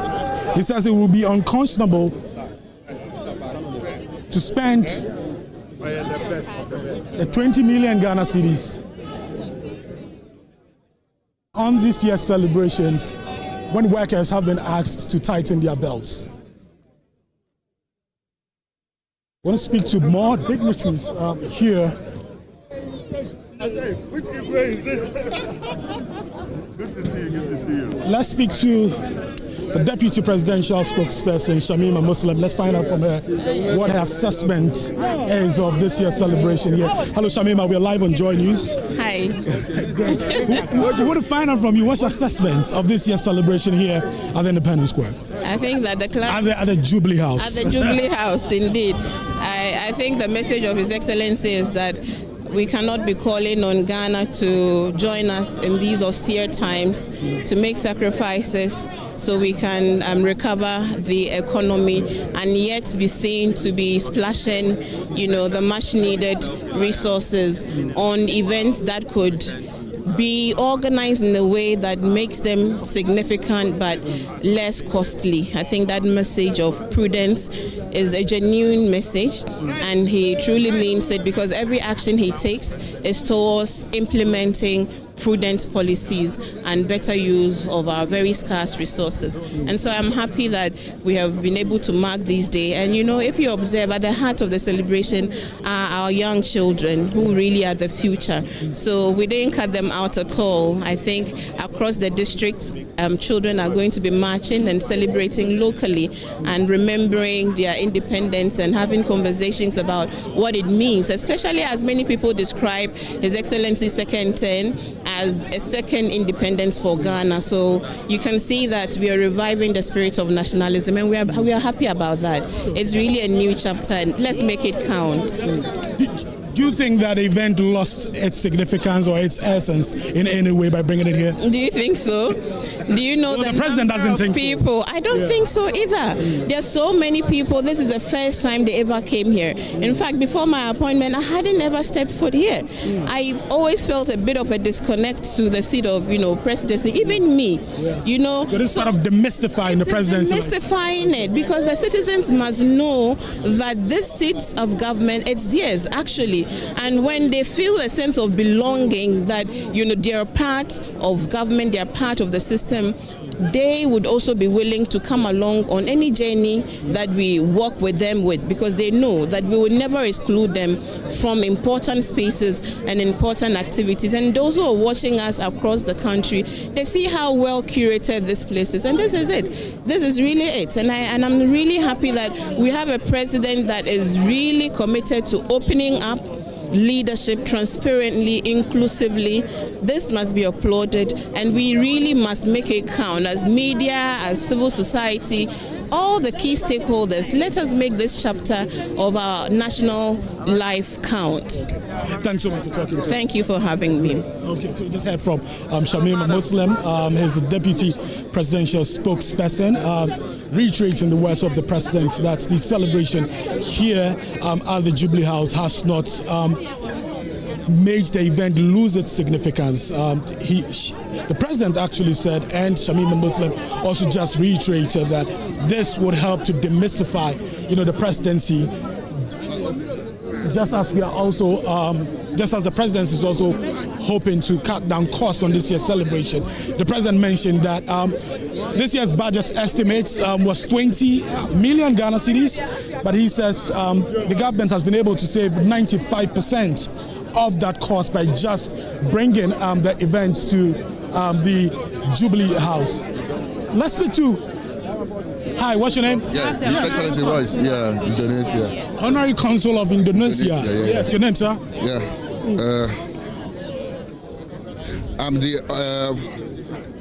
I am His Excellency Royce, the Honorary Consul of the Republic of Indonesia here in Ghana. Yeah. What do you think is the significance of this event for you? It's a great one. I love the modesty.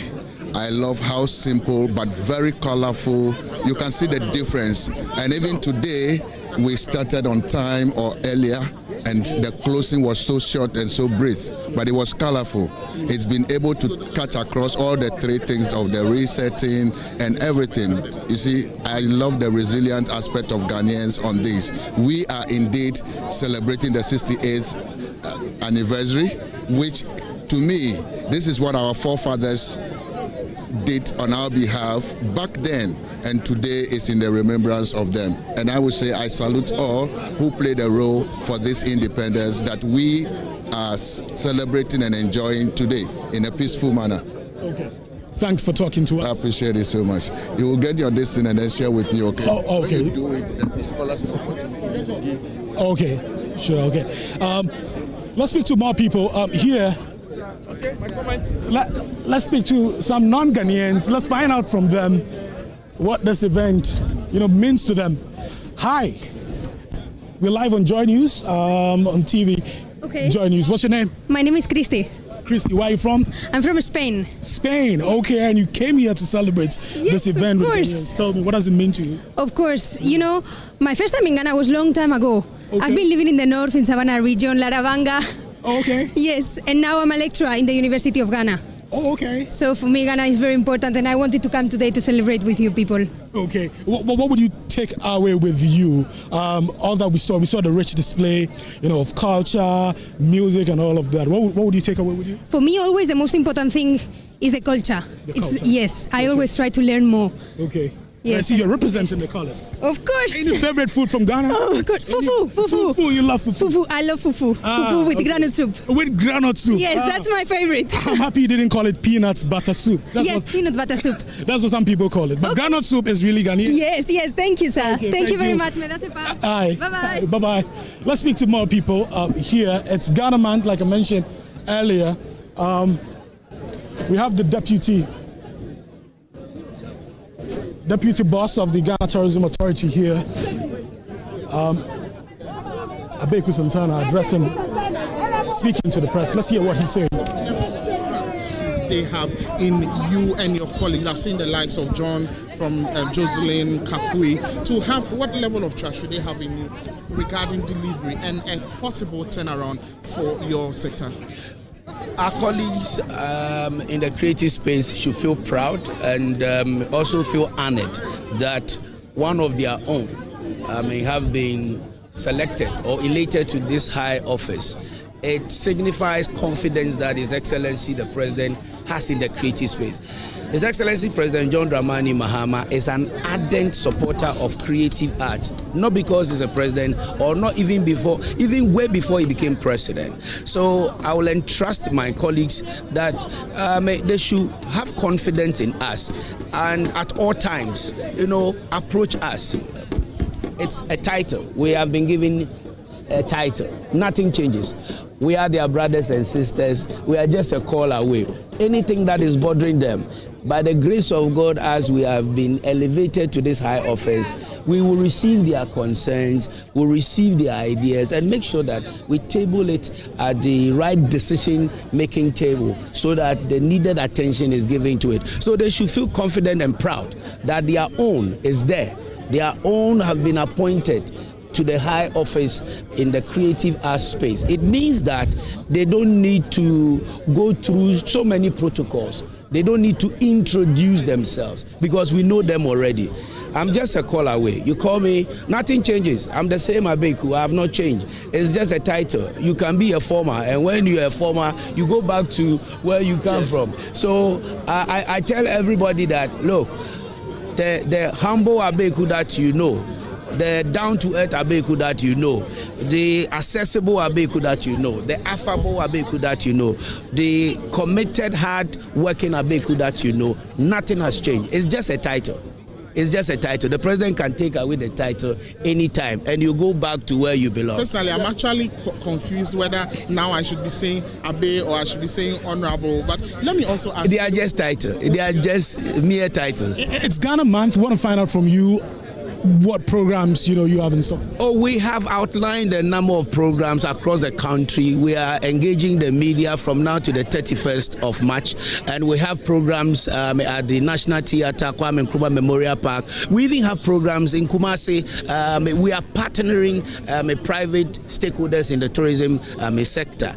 Tourism is a socio-economic development, and it's a private sector-led, private sector driven. You understand? We are the policymakers. We'll make sure that the plans, the vision of His Excellency to ensure that this country attains that higher level of recognition as a tourism destination will do that. It's marketing, it's promotion. So as you rightly asked, we're encouraging Ghanaians to wear Ghana, to eat Ghana, to see Ghana, to celebrate Ghana. Ghana is one of the best countries you can find in the world. Our unique proposition is our culture.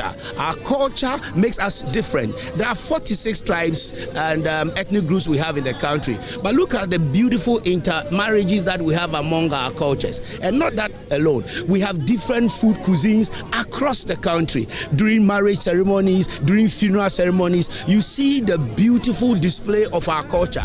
This is our major tourism export that brings inbound diasporans here to come and see our costume, our fabric, our dance. It's our way of life. This is the moment that brings us together as Ghanaians. This is the time that you feel that, yes, I'm a Ghanaian. There have been moments that we have come together. That is when the Black Star is playing continental championships. But now we've not seen those glorious moments with the football. So Ghana Tourism Authority is using the month of March to call all Ghanaians to come together, celebrate our unique diversity, celebrate what God has given us, and enjoy our country. How much are we looking at? Thank you. Thank you very much. So you just had the Deputy Ghana Tourism Authority boss, Abeku Santana, telling us that what the Ghana Tourism Authority has planned for this year's Ghana month. Hi, what's your name? Mommy, what's your name? My name is Regina Kwashi. Regina Kwashi, I see you waving the Ghana flag. You're so excited. Yes, I'm so excited because today is my first time coming to this Jubilee House. Okay. And I'm happy that we won the victory. Yeah. I'm an NDC woman organizer. You're excited. So you're excited that the event was brought here to the seat of government because then it gives you access. Yes. Okay. Let me find out from. Hi, what's your name, mommy? My name is Victoria Jeble. Victoria. Victoria Jeble. Okay, tell me, what is it like also for you celebrating Ghana's 68th independence? You had a city. Oh, yeah. We are happy. We thank God, Almighty God, for our president's life. We thank Almighty God for our president. Oh, today is very good and nice. Oh, everything is fine. Thank you. Thank God. What I've done for the Ghana.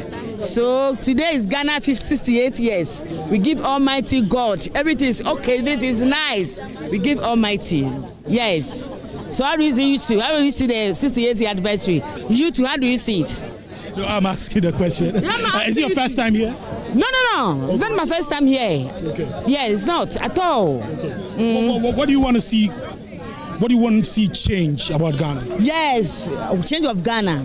I can see. What things you want to see a change? Which areas? To see the change of the areas. Everything. Which areas you want to see change in governance system of Ghana? Kaneshi, me and stay for Kaneshi or Kanko South. I'm executive there. So I want the change there. They change the Kaneshi market. Everything. Our roads and everything. When the way forward, the pay is not good at all, especially the Zongo Junction. Okay. Yes, so we need the change there. And Nima, all the corners. Okay. That is my plan to the government to come and change for us. Okay. The Ghana will move forward. Okay. Yeah. Thank you for talking to us. Okay.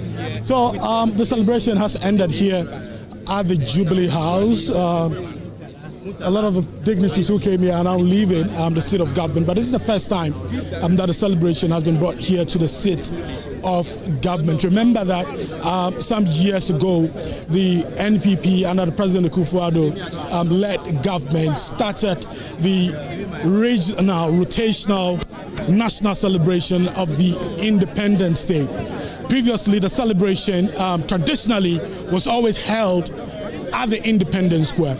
But the NPP changed that and started a regional rotational celebration of the Independence Day celebrations. But government, the President Mahama-led government announced that to save costs, it is stopping that regional national rotation and then bringing the celebration here to scale down, the celebrations and also reduce costs. Today, we've been hearing from President Mahama, who's been giving us an idea of how much has been saved as a result of that. He said the total estimate for this year's celebration, if it was held at the same scale, at the same venue as the Independence Square, was going to cost the nation 20 million Ghana cedis. But bringing the celebration here has saved 95% of that cost. 95% of the 20 million Ghana cedis has been saved as a result of bringing the celebration here to the Jubilee House. And he says that it does not diminish the essence and significance of that celebration. He says it is unconscionable for government to spend 20 million Ghana cedis just on independence celebrations at a time when Ghanaians have been called upon to tighten their belts. In his speech also, John Mahama made a passionate appeal to the people of Boko, calling for peace very passionate appeal, he made here on the ground. So basically, that is it. The celebration will continue deep into the night. We understand that there will be fireworks later in the evening at 7 p.m. And just stay tuned with us here on Joy News. We'll be bringing you all the details. But for now, I'm reporting for Joy News, Maxwell Agbagba, live from the Jubilee House. 68 years ago, Ghana's independence ignited a wave of freedom across Africa. It was a moment of triumph, a bold step towards self-determination. But that was not just about breaking free. It was about building, adapting, and striving for the best. As we commemorate this milestone, we pause to reflect on our journey, review our progress and challenges, and reset our vision for Ghana's growth and development.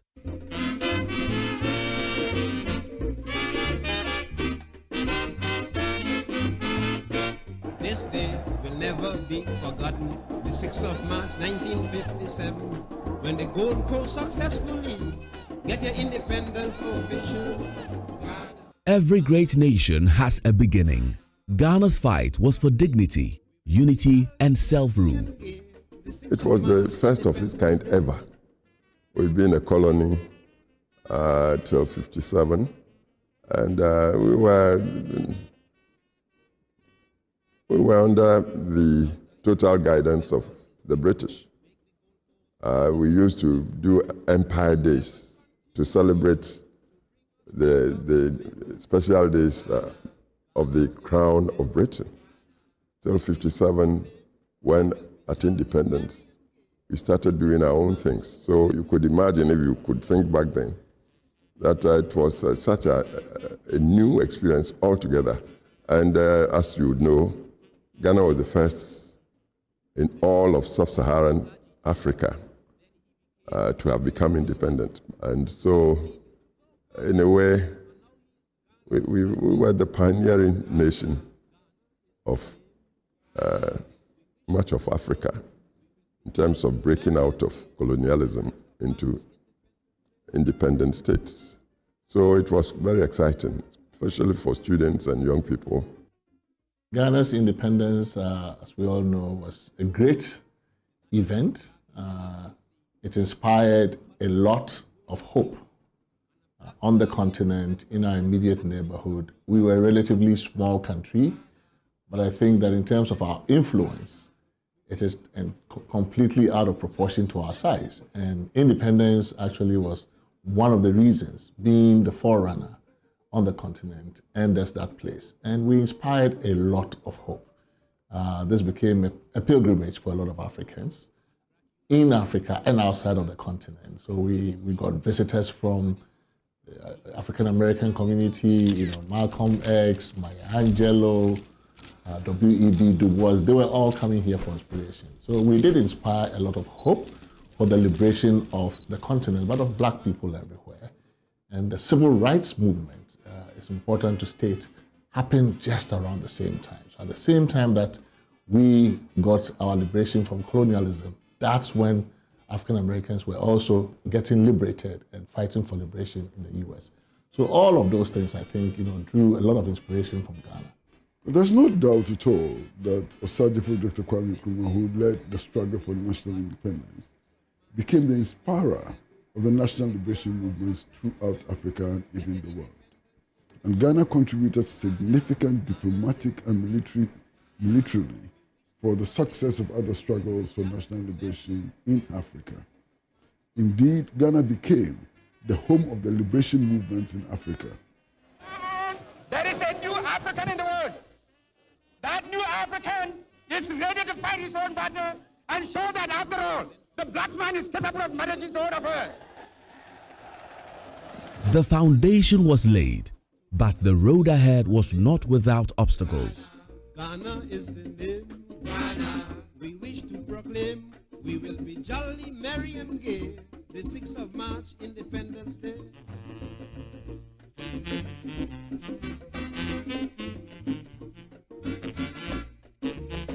Our independence was just the beginning. The task of building a strong nation came with immense challenges, political instability, economic crisis, and social inequalities. I think we've made some progress in terms of economic development, social development. We've made some progress, but we've also had our challenges in the last 68 years or so. If you match the development, the progress that we have made to the challenges that we have had along the line, you can see that we could have done a bit better given the resources that we've had and all of that. So I want to say that we've made some progress. We've also had some challenges. The progress that we have made did not benefit Ghanaians broadly. And therefore, you realize that we will see that Ghana, we've made progress here and there, but we have a large number of Ghanaians who are left behind. We've been able to make some gains. Today, we can say that as a democracy, we are the shining lights across the sub-region. And many countries come here to learn. Our greatest challenge as a people has been how to sustain our economic development and also informing the developmental agenda of the country sustainably. 68 years, we are on pension if we were working, so we should be able to say that our education system is robust. We have issues around unemployment address, we have issues around service delivery address, we have corruption minimized to the barest, but today we cannot say that. And so we need to do a lot more. I think a lot of times people forget that it's not just your generation. So when you read history, you think, oh, the guys in the 30s, they fought a lot of things, thinking that it was just about them. They didn't know that it was a relay race. I think the best lesson of history is to know that if we don't learn from it, it will repeat itself, usually the negative one. So the lesson is to say, look, we are in 2025. In 50 years' time, a lot of us may not be here.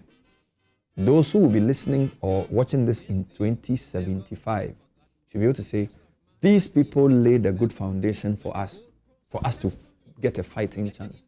So let's not forget history, but let's also remember that the future awaits. I would say that's the best lesson that independence teaches us. It is our 68th Independence Day. Like many, including myself, we tend to get impatient about the achievements we have made so far. We think we should have done much more.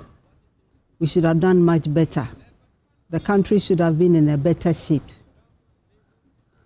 As I said, I also agree with that. But let us not forget those who for hundreds of years before Independence Day, coming down to the struggle for independence, have made such contributions as have made our independence even possible in the first place. I'm in my early 40s and Ghana is 68. So essentially, my country is about 25 years older than me. So if I met somebody who's 25 years older than me, what would I say to them? Obviously, they know a lot more than I do. But I feel like there's a big opportunity for us to help this country realize its potential before it's 70. 70 is a big year. 2 years is a short time, but we've had a lot of time to work. A lot of countries we admire have run the systems run for hundreds of years. So I feel like Ghana still has a lot to do. But as a 43-year-old, I would say to my big brother Ghana, please don't give up. Keep pushing. We, the citizens, will make things happen because we are the ones who keep the wheel of the nation running. So we'll keep pushing and make sure the nation does better.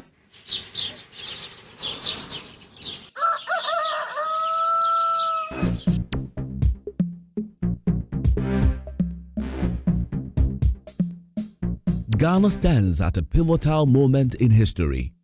What excites me about Ghana's future is the fact that young entrepreneurs are emerging.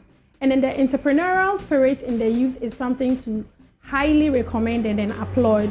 A lot of people are creating jobs, businesses, and also innovative ideas, problem solving through technology. I am so excited about Ghana's future because of the entrepreneurial spirit in the youth nowadays. Most young people are embracing technology to do wonders, like creating businesses, humanitarian works, and a whole lot. And this gives me hope. Young people over the years have contributed effectively to the building of this nation we have called Ghana. And globally, young people have contributed their quota to national or global development. government must be intentional about young people. Over the years, we've pretended to be paying attention to young people. A lot of things have said to have been done, but truth be told, nothing has been done. If you go back into our history, in the last 8 years, a lot of programs have been done for young people. Programs that are supposed to empower them, develop them, and create jobs for them. But within the last 8 years, unemployment has risen from 8% to almost 15%. So we've pretended to be doing something, but nothing has been done. We must be more deliberate and more intentional in doing things that will project young people onto a certain pedestal where they can contribute meaningfully. Wherever young people have been given the opportunity, they have taken their chance and have done marvelously well. And so I believe we should bring a lot more young people to that decision-making table. And we must be deliberate about it so we can push them all the way to the top. The spirit of Ghana's independence is alive in its youth. With determination, unity, and visionary leadership, Ghana is poised to achieve new heights. Going forward, it is our turn now. Let us ensure that we do things, we put things in place that allow subsequent generations to judge us better. One of the ways I suggest humbly is for us to move those in the margins, in the underserved communities, our disabled people or our differently abled people. We need to move them closer to the center, and we need to move the center closer to them. And I think that by so doing, we may have a more harmonious, equitable society. Happy Independence Day to all of us. From the struggles for our independence to the challenges of nation building, we have stood strong. As we mark 68 years of freedom, let us take the opportunity to embrace a new era, one of reflection, review, and bold steps towards resetting our country for a brighter future. Ghana's story is still being written, and the best chapters are yet to come.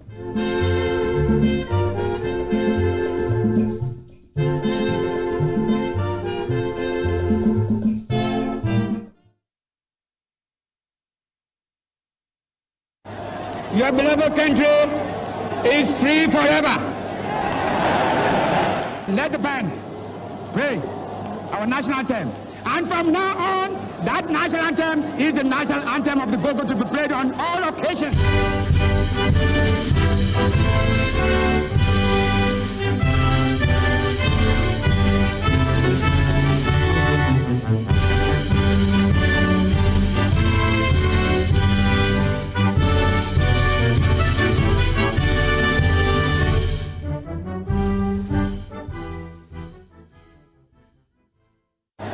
Your beloved country is free forever. Is currently experiencing. Large-scale celebrations often come with significant logistical, security, and infrastructure costs, which strain the national budget. By reducing the scale of the event, we wish to demonstrate a commitment to fiscal responsibility and the efficient use of our limited resources. Fiscal prudence has become imperative for navigating the severe economic crisis that has recently confronted our country. The state spent 15 million Ghana cedis on last year's celebration in OFORI-ATTA and spent 13.7 million cedis on the previous year's celebration in Po in the Volta region. This year, we received estimates of at least 20 million Ghana cedis for holding the event at the Independence Square on the same scale as the previous years. In a year when we are calling on all to sacrifice, including workers who have graciously accepted a base pay adjustment far below the rate of inflation, it is unconscionable to spend that kind of money on a few hours of celebration. Today's event would save us 95% of the estimated cost of the event. Nonetheless, this scaled-down celebration does not diminish the importance and significance of this occasion in any way. Ghana's independence is the single most important event in our history. as it sets out us on the path of nationhood. It is even more significant because it lit the flame of independence in sub-Saharan Africa by inspiring other countries yoked to colonial exploitation to seek independence and self-determination. This day must therefore always be commemorated, but when reality calls for a different approach, we must heed it and act accordingly. Moreover, hosting the celebration here at the presidency preserves the symbolic essence of Independence Day while demystifying the seats of government. Fellow compatriots, Independence Day celebrations serve as an opportunity for us to remember our nation's struggle for freedom and to honor the sacrifices of our forebears who led that struggle for self-rule. It reinforces our national identity, our unity and patriotism, while offering a moment for reflection on our progress and the challenges ahead. It presents an opportunity for us to recount our history, picking the lessons it teaches, and thereby forging a new path for progress and development. Osajifo Dr. Kwame Nkrumah, the founder of our nation, envisioned an industrialized, self-reliant Ghana, whose citizens have the highest standard of economic life and the greatest sense of self-esteem rooted in patriotism and Pan-African unity. But on February 24, 1966, a joint military and police coup d'etat shattered that dream, plunging Ghana into decades of instability and military takeovers. The verdict of history is now loud and clear. Declassified documents from the United States archives reveal that this was a coup inspired and engineered by the CIA. This remains the most regrettable and darkest moment in our nation's history. That moment sparked a series of historical events that have set us back and significantly delayed our attainment of the objectives of nationhood.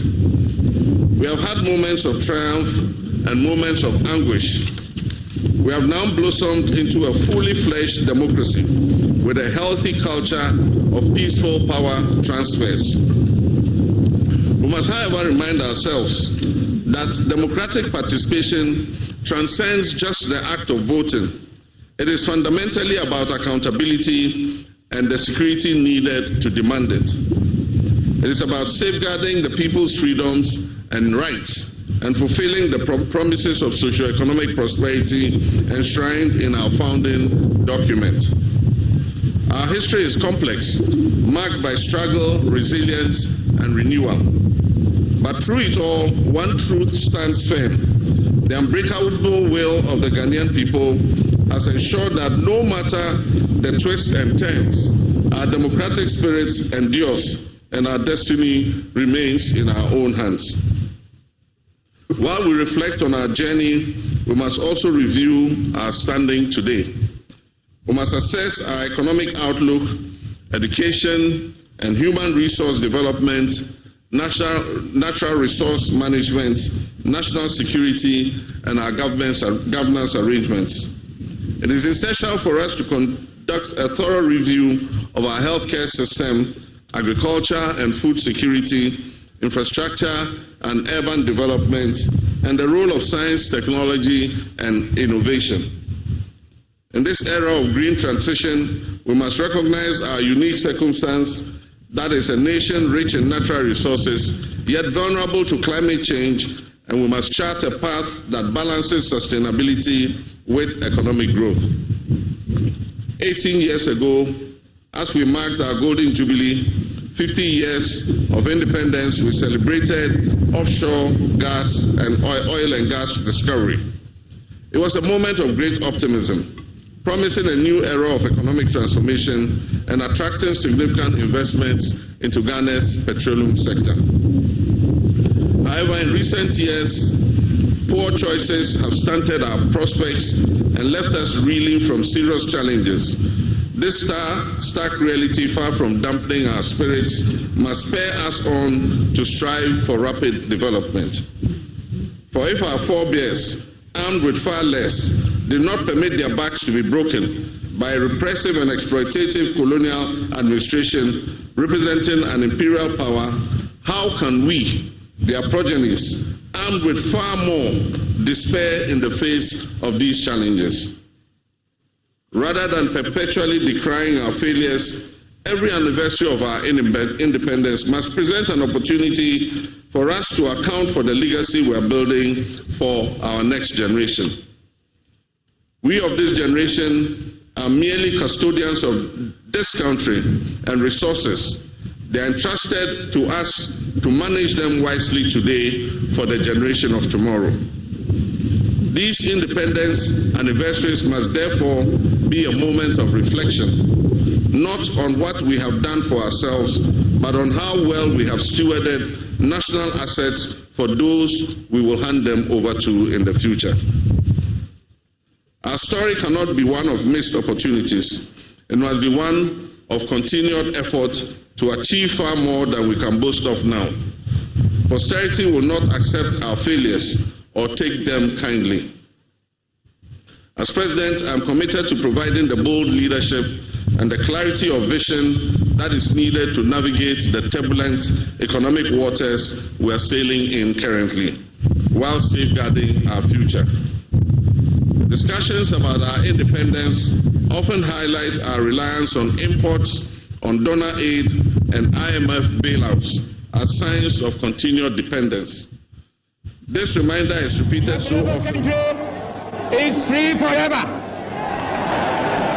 Let the band play our national anthem.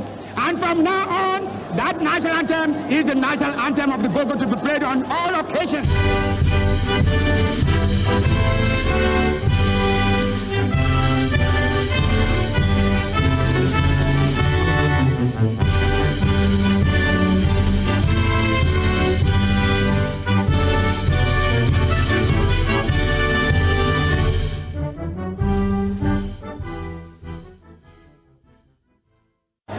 Your beloved country is free forever.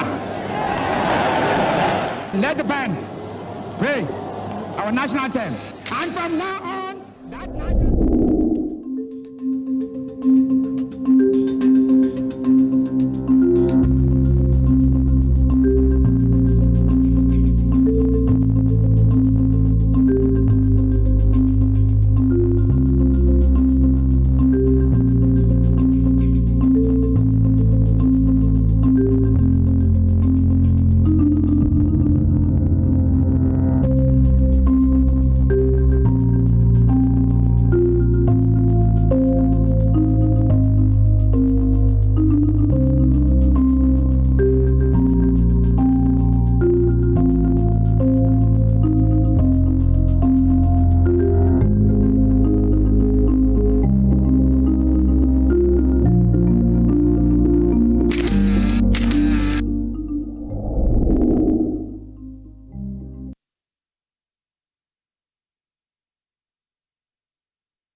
Today marks a historic milestone as Ghana celebrates 68 years of independence.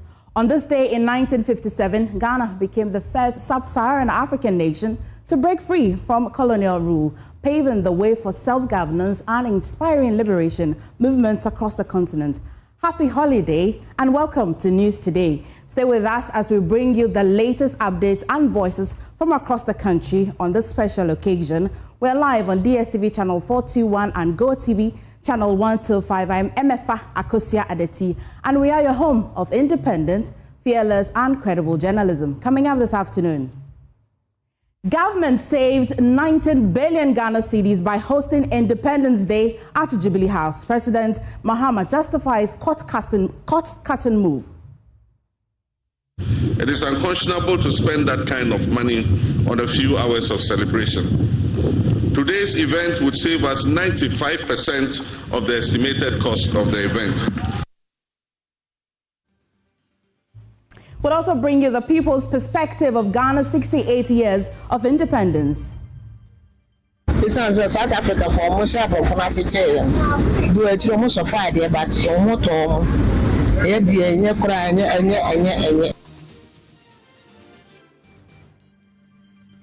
We shall take you around the regions to know how citizens are celebrating the Independence Day.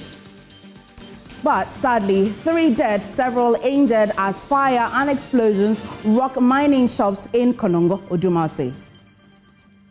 And again, sadly, a large part of Agaveji community in the Volta region has all gone beneath the sea due to continuous erosion.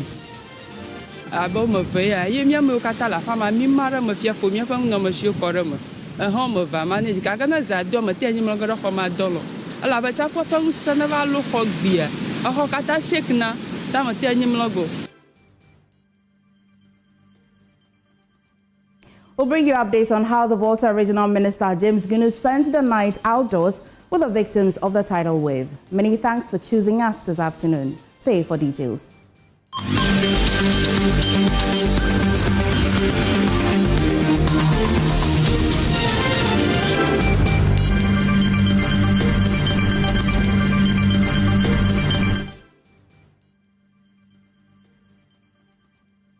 President John Mahama has revealed that this year's Independence Day celebration would have cost the nation 20 million Ghana cedis. He says the government has been able to save 95% of the cost by deciding to hold the event at the Jubilee House instead of hosting the national event in another region. Speaking at the 68th Independence Anniversary celebration at the seat of government, he said that celebrating the event at the presidency does not diminish its significance in any way, but rather helps to save costs. He said it will be unconscionable to spend that amount, especially at a time when government workers have been asked to tighten their belts.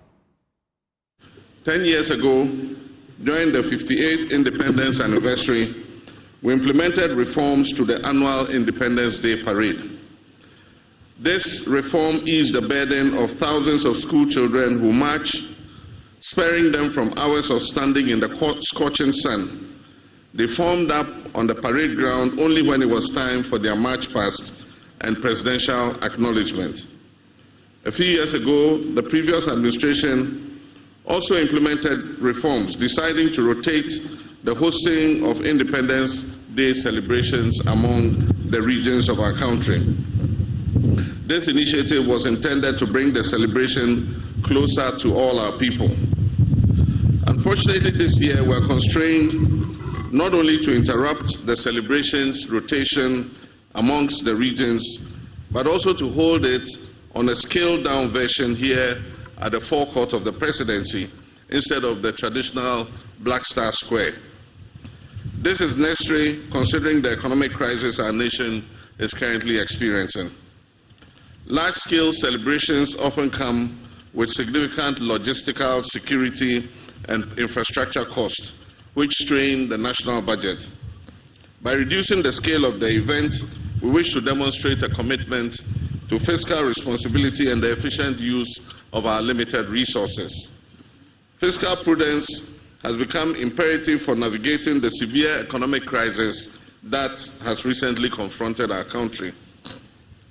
The state spent 15 million Ghana cedis on last year's celebration in OFORI-ATTA and spent 13.7 million cedis on the previous year's celebration in Ho in the Volta region. This year, we received estimates of at least 20 million Ghana cedis for holding the event at the Independence Square on the same scale as the previous years. In a year when we are calling on all to sacrifice, including workers who have graciously accepted a base pay adjustment far below the rate of inflation, It is unconscionable to spend that kind of money on a few hours of celebration. Today's event would save us 95% of the estimated cost of the event. Nonetheless, this scaled-down celebration does not diminish the importance and significance of this occasion in any way. Ghana's independence is the single most important event in our history, as it sets out us on the path of nationhood. It is even more significant because it lit the flame of independence in sub-Saharan Africa by inspiring other countries yoked to colonial exploitation to seek independence and self-determination. This day must therefore always be commemorated, but when reality calls for a different approach, we must heed it and act accordingly. Moreover, hosting the celebration here at the presidency preserves the symbolic essence of Independence Day while demystifying the seats of government. Presidential correspondent Maxwell Agbagba joins us from the presidency with details on what has happened today. Maxwell, can you report who and who were present, and what more can you give us updates on? So the special guest for the event was the former president of Tanzania, Jakaya Kikwete. He was a special guest of honor. Also in attendance, we had the former president John Ejikunkufo, former president Nana Dankwa Akufo-Addo. We had top diplomats, the government chair, clergy, and more present at the Chief of Government, the Jubilee House, for the celebration. The celebration maintained its original format. President John Mahama arrived on the ground, accompanied by the mounted squadron of the Ghana Police Service. He was later accompanied by the DDS and the Inspector General of Police to inspect the parade, and then he later proceeded to the cenotaph to light the perpetual flame. We also had cultural performances and cultural displays from some of the students who were present. The only thing that was missing from today's celebration was the many school children who hitherto would stand, would be part of the parade march under the hot cotton sun. That was conspicuously absent today, as we had just a small number of police and military personnel who were on parade today. Right. Maxwell, tell us about the president's passionate appeal for peace in Boko and other conflicted areas. Yeah, President Mahama called for lasting peace in Boko and other conflict-affected areas. He stressed that the children of Boko deserve a peaceful land where their dreams are nurtured, and urged the people not to be swayed by division. They have to all to give chance. Oh, Maxwell, just a moment ago you were quite clear, but unfortunately I'm unable to hear you. Could you reposition yourself? Right. Unfortunately, I'm able to get more from Maxwell, but let's also bring you how the president has been talking about the Boko peace. Take a look. My brothers and sisters, Dr. Kwame Nkrumah understood the essence of unity, not only in Ghana, but on the entire African continent, when he said, and I quote, "The forces that unite us are inherently and far greater than the divisions imposed upon us."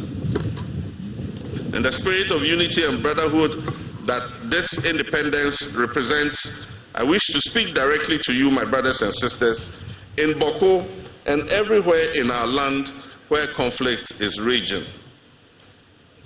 I do not speak as president, but as your son and brother, in whose hands you have entrusted a solemn duty. The people of Boko and other areas, it is time for lasting peace to prevail.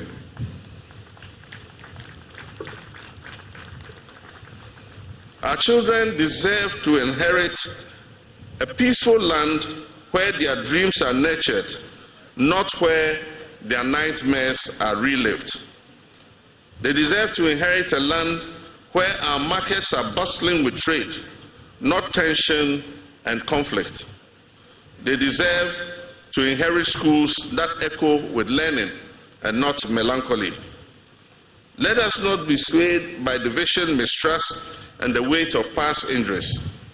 Let us give renewal of friendship a chance. Let us give peace a chance. This is not an invitation to simply forget the past. Far from it. It is an invitation to live above it. Meanwhile, some Ghanaians in the UK are also marking the Independence Day, celebrating with a flag hoisting ceremony. Let's take you live to the University of Bradford, where my colleague Samuel Lumura is standing by. Samuel, what's happening in the United Kingdom? Hello, everyone. Good afternoon. We are also observing the independence celebration here at the University of Bradford. Bradford is actually in the northern part of England. This is actually a city that promotes cultural diversity, and the Ghanaian society is actually being enlarged here. So here are students and Ghanaian scholars abroad. They are commemorating the day with the hoisting of a flag at the University of Bradford campus, coupled with a naming of a tree on the campus of the University of Bradford as a symbol and an emblem of unity. The name of the tree is actually the Asunje tree, representing the tree of peace, which is to reflect the Ghanaian hospitality, the Ghanaian inherent trait of peacefulness, and also to serve as a reference point for future students who will come here to know that the Ghanaian is actually well represented here in Bradford and the University of Bradford. I have with me Professor Dankwa, who is one of our patrons, to talk to us briefly on this. Prof, thank you for joining us on the JoyNews channel. We know today is a very significant day, and scholars abroad are keenly interested in activities back home. What is your message to Ghanaians listening to us this afternoon? Thank you very much for having me this afternoon. Today is a significant day for Ghanaians across the world. It's today that our forefathers led a peaceful and very, very democratic independence day. And today we are here as scholars. It's a privilege to be here. How can we contribute to practice 68 years of independence? However, Ghanaians are grappling with economic issues. As we are privileged to be in a land of opportunity, a land of exposure, a land that we can acquire knowledge and other methods. How do we bring these back home? That is what we have been telling our students. I'm a lecturer here, telling our students and our colleagues.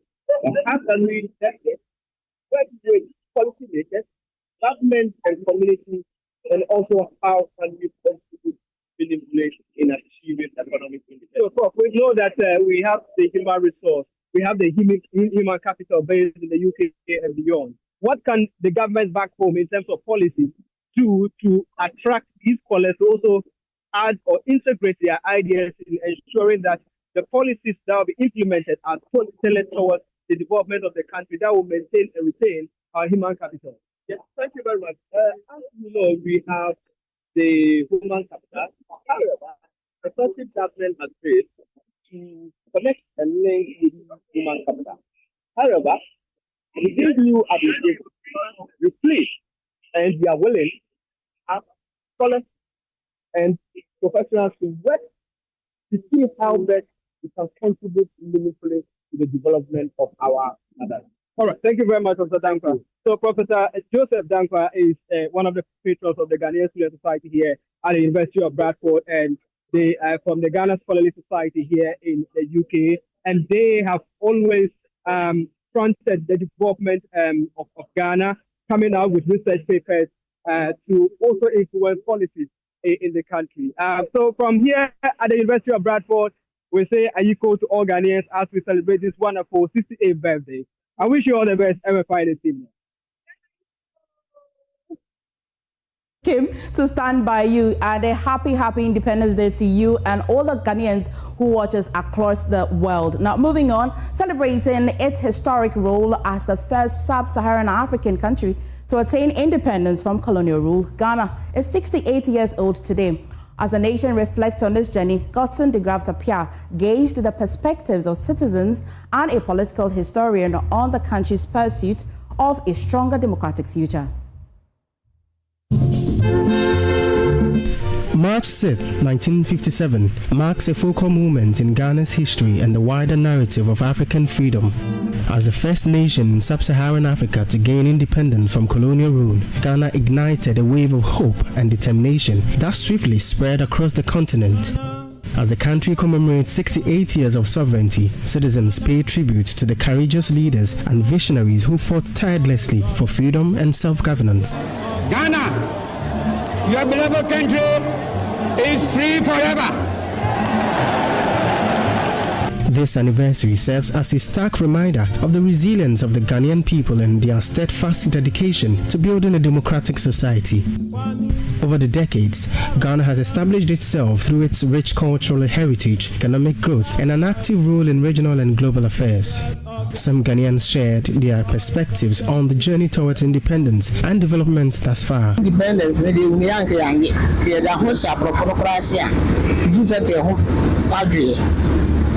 South Africa for most of do it almost a Friday, but since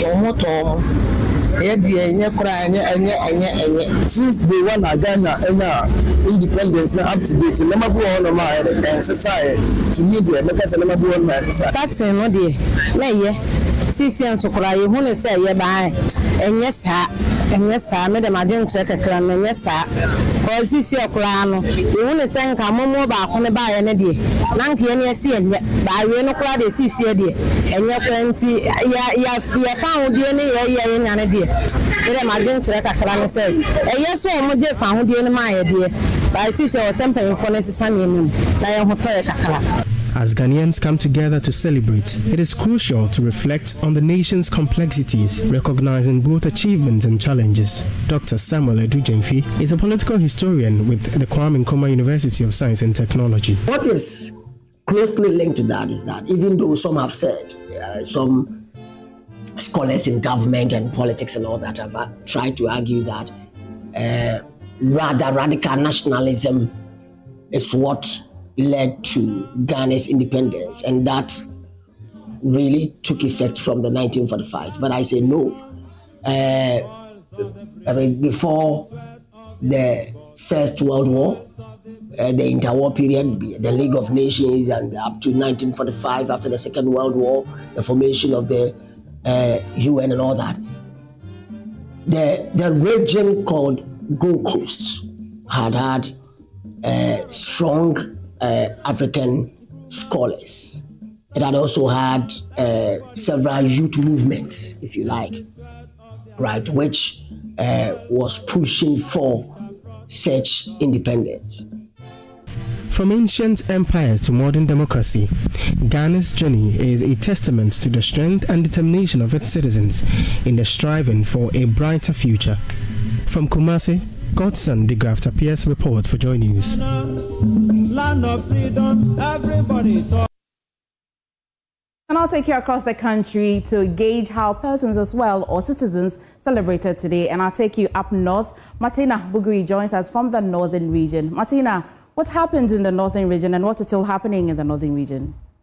So for the northern region, the day was celebrated in less than 2 hours because of the very high temperatures the region has currently. And so by 9, we started around 9, and by some few minutes to 11, everything was done. There were poetry, recital, drama, message to the President of the Republic, and some quiz among students. I must say that people have been reacting to the day, something that as a country, it's about time we unite as one people, begin to look at how we can develop the country and the region for that matter, than be looking at our individual interests. Some also think that, look, we should have remained under the colonial regimes. They would have developed better than we are doing now. Some also believe that the country has lots of potentials that we can move forward as a nation to develop their country. Now, the Northern Regional Minister who addressed the gathering also called for a united region to help develop the area. He says we still have challenges of unemployment, economic hardship.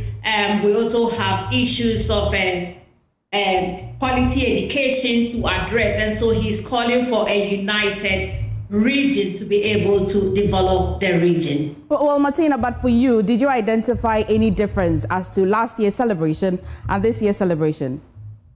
Yes, lots of differences. For instance, this year, the people that came all had places to sit. We didn't have people standing the coaches stand. And normally when people do that, last year, for instance, or 2 years ago, for instance, we had people collapse, up to 40 people collapsing because of the temperatures, especially around this time. We are having about 40 degrees, 41 degrees, so it's very hot. And so this time, yes, it was more comfortable sitting under the shade and watching. The numbers were not too big, and then everybody was comfortable. The program itself was very short so that people can go back home and relax. Well, Martina, thank you, and happy Independence Day to you as well, and all of our viewers in the northern and many region. happy returns. Right, I'll take you to northeast, where Anna Sabit, Bono East, where Anna Sabit is on standby. Anas, what happened in Bono East region? Yes, here as well, the event was entirely short in the space of 2 hours, between a few minutes to 10. The event started, and then by 11:30. Everything is over. In fact, like Martina rightly said, the attendance here was, not as huge as it has been over the years.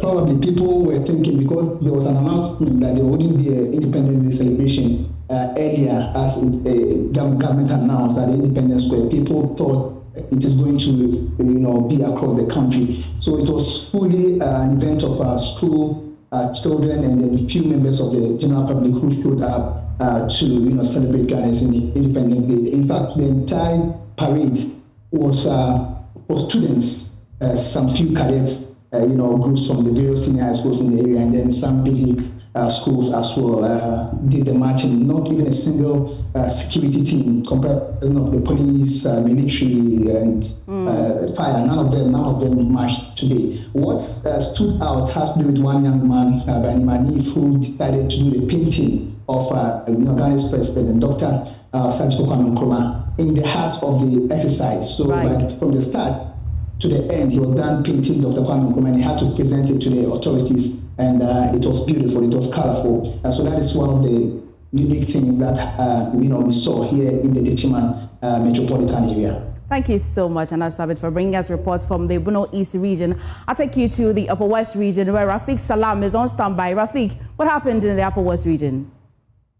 In the Upper West region, to be precise, in the one municipality, the one municipal assembly engaged in a cleanup exercise. Remember, the one municipality, somewhere around 1987, I was voted as the cleanest city in the country. But the municipality is now a failed schedule of itself. And so they have decided to embark on a cleanup exercise in some major suburbs in the one municipality, notable among them Dongoli, Jemberi, Kambale, and then also Mao. So this event, you have a lot of personnel from the Ghana Armed Forces, the Ghana Police Service, Ghana National Fire Service, and also the Ghana Prison Service are taking part in this exercise. And then they were joined by some people from basic schools in the one municipality. So it's really an exercise, though the turnout was not all that encouraging, but according to the officials of the one municipal assembly, I believe that they are saying they have been able to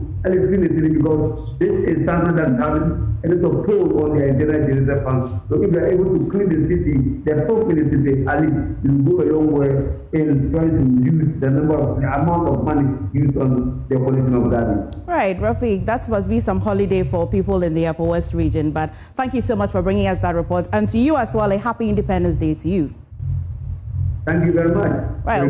Moving away, sadly, amid all of the celebration, 3 people have been confirmed dead and several others injured following a series of explosions and a fire outbreak at Udumase near Konongo in the Asante-Achim Central Municipality of the Ashanti region. Now, the explosions, which occurred at shops dealing in mining explosives, caused widespread destruction, leaving buildings damaged and emergency responders struggling to contain the situation.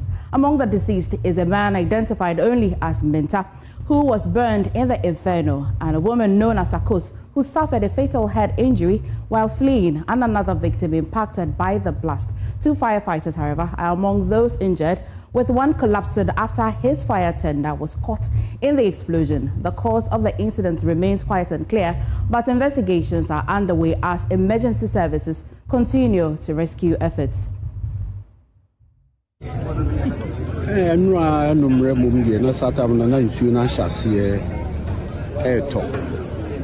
Nana memben ho na me sha se me tim pampan bi ene baba fu bi ne eti ba bi ne eti sa sem pampan bi ba na boy bi mirika oba ya no se oh baby nana sister na oton ya ma no your friend nana na oho ye de ehye ntina nsuo no so aye yi kakra to de kakra oho ana edi mirika se ye ba be enti fire service for no e ba ye na nya confidence say obuba be dum ene nyina ye de ye ba ho fire service ni be duru ho no na me de na me gina omo nchen pe ana me hu se omo park ye na na omo san ko omo achi na eja no anu aye din ana omo ko omo achi na omo ye wa ma din se omo ko akoyi omo hose no e de aba because baby na omo won de na ho no omo ka so omo yi a aben omo to omo ko omo chi no within seconds na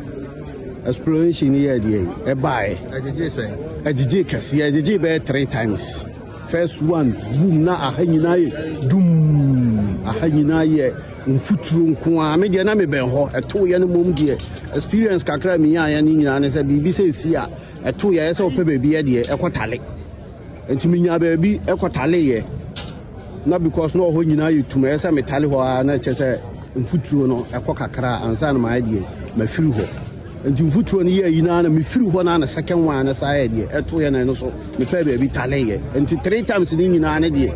Nami Benho and son of fire service for no dear driver no crowd ye didn't call hospital or Mukasa no glasses nina because no more close by you give us like you were ye or one and no more. And they say no and a boy back also and I do so baby trap or no sending sack a year through one and sending you one of the SY idea na fire services ni no so no ono so mo di no hospital oh boys be bree e do mo ya be bree ko hospital na anu ade na nya asam ketwa wo a hwe fie we mu a uwi a wo pa akotwa na hwe ba bia amanfo mo pra anu ade de na nya asam ketwa kula enye so is a media meni enye so obi na e ka kire me media na mi gina kwa first one to ya ne de atu wo mani mu ankasa wo hwe me nsan ho a me nsan ho ne me nan ho nyina hwe me nan ho a ba bia aye nti me de na me de me gina ho ankasa na ade ne ya je esi nipa ba ko nipa sen na ase wono ade ne si ye no na odi mirika se okowura ne dem anu tu suahu wani mi se bia fire service for no be de e baba bidumu no suahu enti wono ko share ne dem anu tu wono de waye nyame de wono de washi drubu washi ne dum pekura wu washi ankasa ne dum pekura ko edem ho a wu se dum pebia e de washi pese bese nipa shie de boy ba ko pena me de menim se yes washi ana bra yi ka se oba so ye de e ka ho swati and now from Sabla. Well, that looks quite serious, but my colleague Erastus Donko, who's been following this sad incident, will join us and give us updates. Erastus, reiterate exactly the number of persons that we've lost. We've been telling our viewers, but from our video, he's been reporting different numbers. If you tell us exactly what's the current situation now. Well, so I can tell you that 6 people were admitted to the Konongo Government Hospital, and 1 of them have died. 5 are currently responding to treatment at the hospital, including husband to the owner of the shop itself, who is also on admission with sharpness of metals which penetrated his body when the first explosion occurred. So that is what we know for now. We are also learning from the fire service that 5 people also sustained various degrees of injuries. Some have been treated and discharged. One, who is the driver, who collapsed the team, is still alive. Well, Erastus, a number of shops and persons who have been displaced? Well, I wouldn't say displaced, but a number of houses have their roofs ripped off. Many of them have their roofs caving in. Some are also trying to get roofing sheets to retouch their houses as well. So quite a number of people who have their domestic items displayed outside, who are trying to fix their rooms at the moment. I must say that looters have also taken advantage and stolen a number of personal belongings to those affected by the impact. Right. At about what time did this incident come to your attention? So the incident I learned happened around 6 a.m., but it got to our attention at 6 p.m. rather. It got my attention around 8 p.m. And we started gathering information from that time on. Let me say that the shop, as has been established now, was selling explosives, dynamite, guarantee equipment, pumps, water pumps, generators, and other things.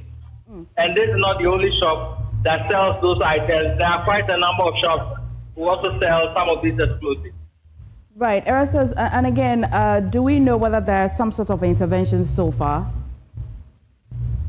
I have not seen any intervention from any government quarters so far. Okay. All I have seen is the constituency chairman who was at the scene. I've also seen the NDTTC for Asante Central, who was also at the scene as well, and other sympathizers who have been going to the scene. I've also learned that the police have invited the owner of the shop, a lady, to the police station for questioning. Right. Thank you so much, Erastus, for bringing us that report. Now, we'll engage ADO 1 Alex Kignati. He speaks for the Ghana National Fire Service. And thank you for joining us. What more have you been finding after this development? If I have Alex Kignati, I would have details of how... Right. Good afternoon. Good afternoon. Alex, what a way to celebrate Independence Day today. I know that some of your men also have been affected, but what's your report? Well, it's, from what we've gathered, 5 of our officers were injured in the as a result of the explosion. Again, there was the component where some of the residents mistook or thought that our personnel were leaving the scene. So they decided to attack and pelt them with stones, thereby damaging the fire tender along the line. Again, from what we have is that 3 people died and over 30 buildings affected, and then about 8 shops also affected as a result of this incident. Right, but so what number of persons have lost their life? Erastus is giving us some numbers, but from your side, what numbers of persons have we lost? So the official briefing I've received indicates that 3 people have lost their lives, and then quite an unspecified number of people are injured. Amongst them was the driver of our fire tender, who, as a result of the explosion, collapsed and had to rush to the hospital. So it was when we had to call for another driver to come in, and he was repositioning the fire tender in order to fight a fire. That's when the attacks started. We had called for reinforcement from our station at Ejiso to come and complement the efforts of the people at Konongo. But as a result of the attack, we had to hold off the fire tender from Ejiso and then keep personnel rather on the ground to help. And the fortunate thing was that the rain, it was raining, so the rain was what helped to keep the situation under control. But then again, the incident also happened 60 meters away from a gas filling station. So measures have to be put in place to make sure that the fire does not spread to the gas filling station. So if it had spread, they would have recorded much more casualties than we have. But we have to do our best to try and help salvage the situation. Well, Alex, again, I want to find out that, so the concerns that these explosions started by shops that are selling explosives, mining explosives, what does that mean?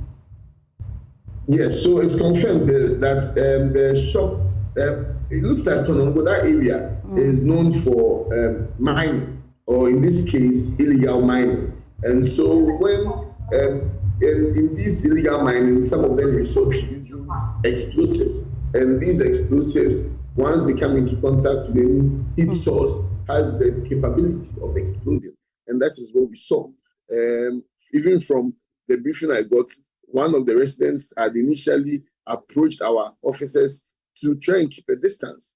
Then the explosion happened and this person even lost his hands. So yes, it was explosives that was used for mining activities that was involved in the fire. Before I let you go, what are the measures, the safety measures that you have put in place? So as a service, our men are on the ground, ensuring that the area is cordoned off. Again, making sure that there is no other explosives or unexploded explosives that are lying around to be able to start any danger. Our officers should be doing cooling to make sure that there is no reignition of the fire. And so we'll be on standby to make sure that we provide cover to protect the lives that are left. Right. Thank you so much, ADO1 Alex Kinati, for bringing us updates. You're watching the holiday edition of News Today with me, Mbefa Akosi-Aditi. We'll go for a quick break. When we come back, yours truly, Pius Kojobaka, brings you business.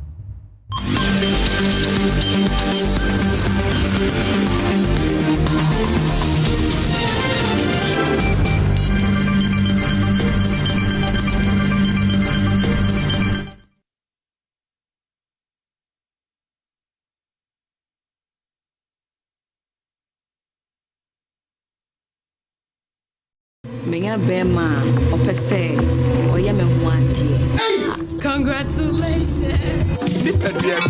Me are very, very okay. Sophia Cha. What's it? Medibone. I got Binya Crasa. Few pop when you are here. What's it? I just sleep on there. So, our no. Emma, so Emma, so snap, socket. Crossed by blood. Every day, people have money emergencies. Ma, I need my school fees emergency. Mommy, chop money emergency. Emergency. Catch it. I'm your rent emergency. Now, there's a new emergency number in town. More money, challenge and enjoyment. At the top life we got. Dial star 770 hash for all your money emergencies and chop life. Dial star 770 hash for money emergencies and get easy and quick access to your money, loans, and other banking needs. EcoBank, the Pan-African Bank.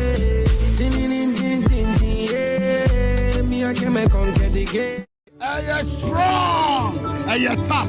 Syntax tank A by A. Syntax tank.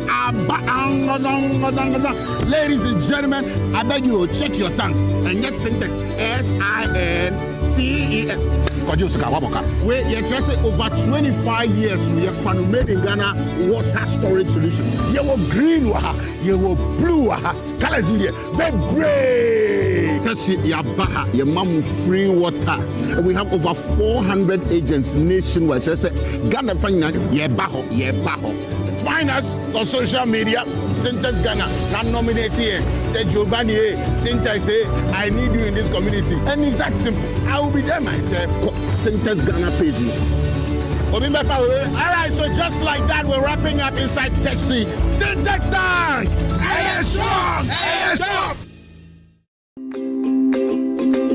When I was young, I asked my mother the secret of hair vitality and health. She said, the right food, the right exercise, the right amount of sleep, and the right blood tonic. Nescafe Blood Tonic is effective for the treatment of anemia, lack of appetite, and stressful conditions in both adults and children. Nescafe Blood Tonic, the right family blood tonic. Another quality product from Ernest Chemists. This advertisement has been vetted and approved by the FDA. Every day, people have money emergencies. Ma, I need my school fees emergency. Mommy, chop money emergency. Emergency. Patrick, I'm your rent emergency. Now, there's a new emergency number in town. More money, challenge and enjoyment. At the top life we got. Dial star 770 hash for all your money emergencies and chop life. Dial star 770 hash for money emergencies and get easy and quick access to your money, loans, and other banking needs. EcoBank, the Pan-African Bank.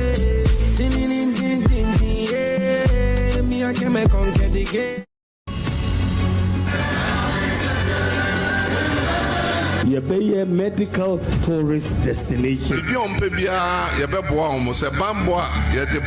Campaigns are fought hard. The citizens vote, and then a winner is declared.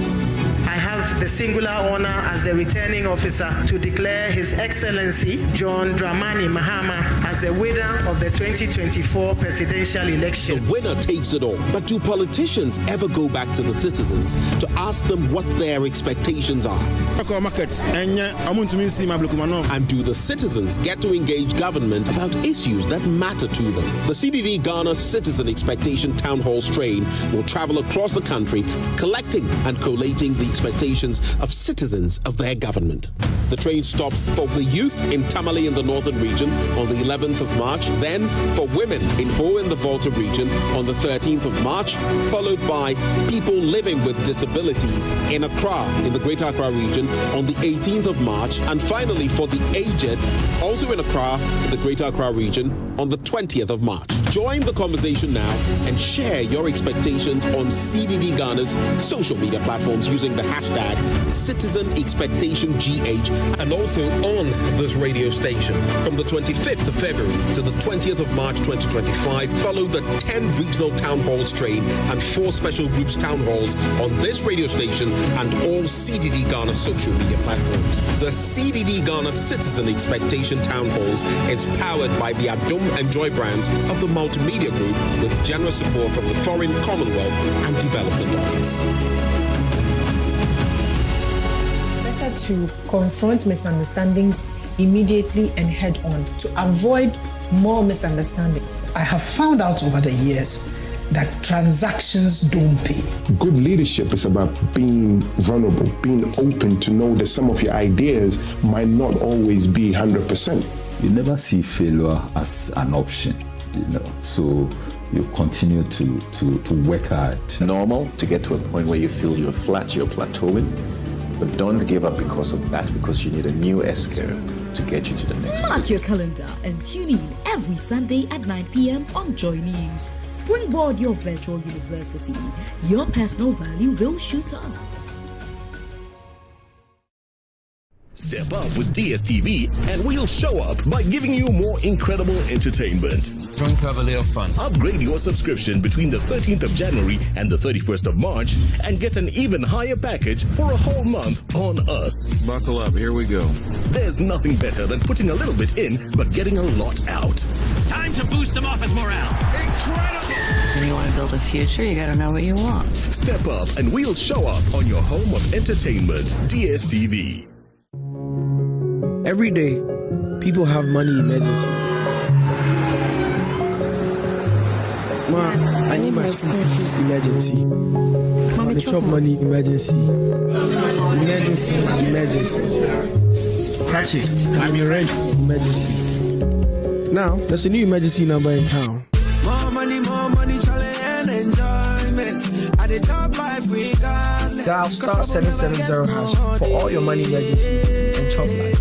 Dial star 770 hash for money emergencies and get easy and quick access to your money, loans, and other banking needs. EcoBank, the Pan-African Bank.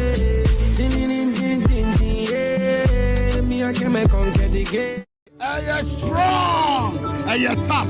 Syntax tank, Syntax tank. Ladies and gentlemen, I beg you, check your tank and get Syntax. SINTEX.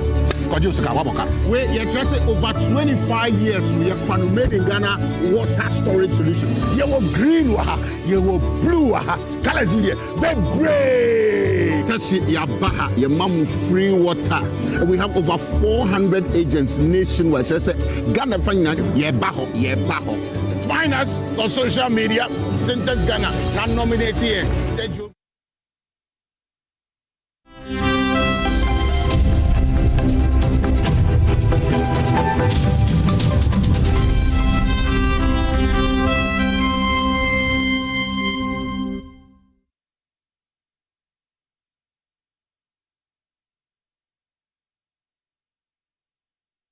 Hello, good afternoon to you and a warm welcome to the holiday edition of the Business News on Joy News. Today with me, Pius Kojo Baka. In the spirit of independence, there are concerns that the country may not have achieved real economic freedom despite celebrating 68 years of political independence.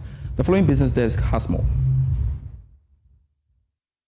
Based on our engagement with some economists, they have first raised concerns about the fact that Ghana is still exporting its commodities in raw state. Over the years, Ghana has struggled to add value to some of its traditional exports like cocoa.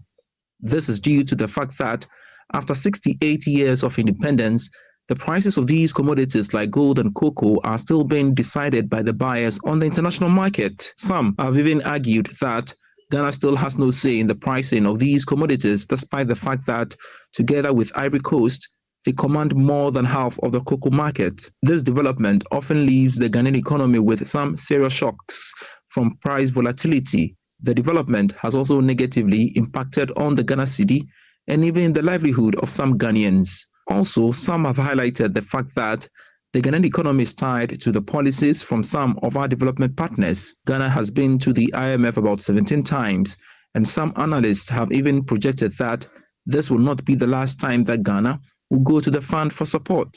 Several economic programs and policies that have been implemented by successive governments have not been able to help build a resilient economy against external shocks. The previous administration has, for instance, argued that the current crisis that the country went through was due to COVID-19 and the Russian-Ukraine war. But should we put the blame on the political managers of the economy, or Ghanaians have not pushed that much when achieving that real economic independence that has eluded over the years? But with the new administration's plan to reset the economy, some have maintained that it could offer us a new opportunity to kickstart the process where Ghana will achieve real economic and finance freedom to give some meaning to the political independence that we are celebrating today.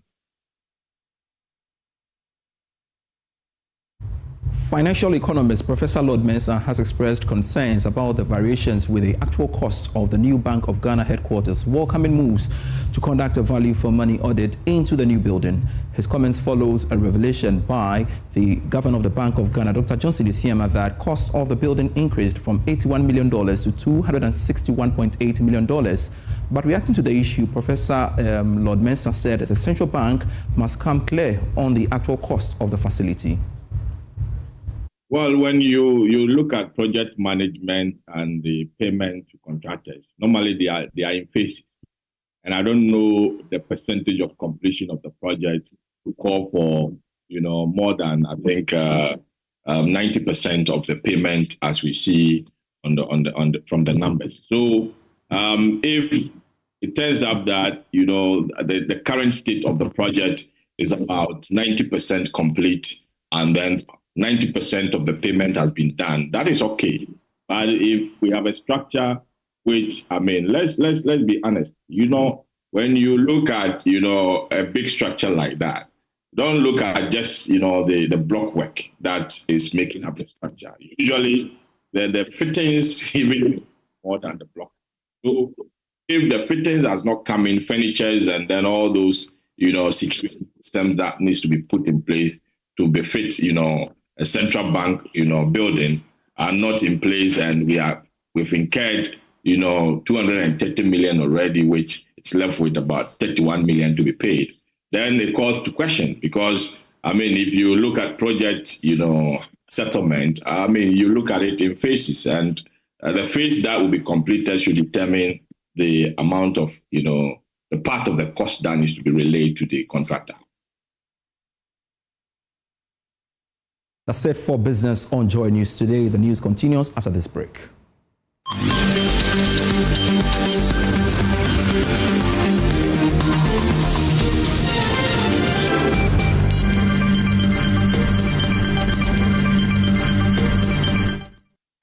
Your beloved country is free forever. Let the band play our national anthem. And from now on, that national anthem is the national anthem of the Gogo to be played on all occasions.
Welcome back to News Today with me, MFA Akosia Adeti. Now, residents of Agaveji have time immemorial endured the ravaging effects of coastal erosion caused by high waves. The majority of the community has all gone beneath the sea due to continuous erosion. This year's incident is said to be one of the most horrific ones, as it has caused great devastation within the last month, sandwiching the community between the sea and the lagoon.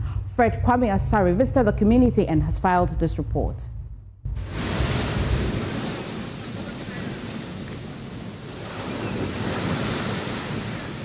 Evelyn Setu sits in her almost sinking compound, staring at the sea. One would imagine she was communicating with the sea to tone down and cease the destruction.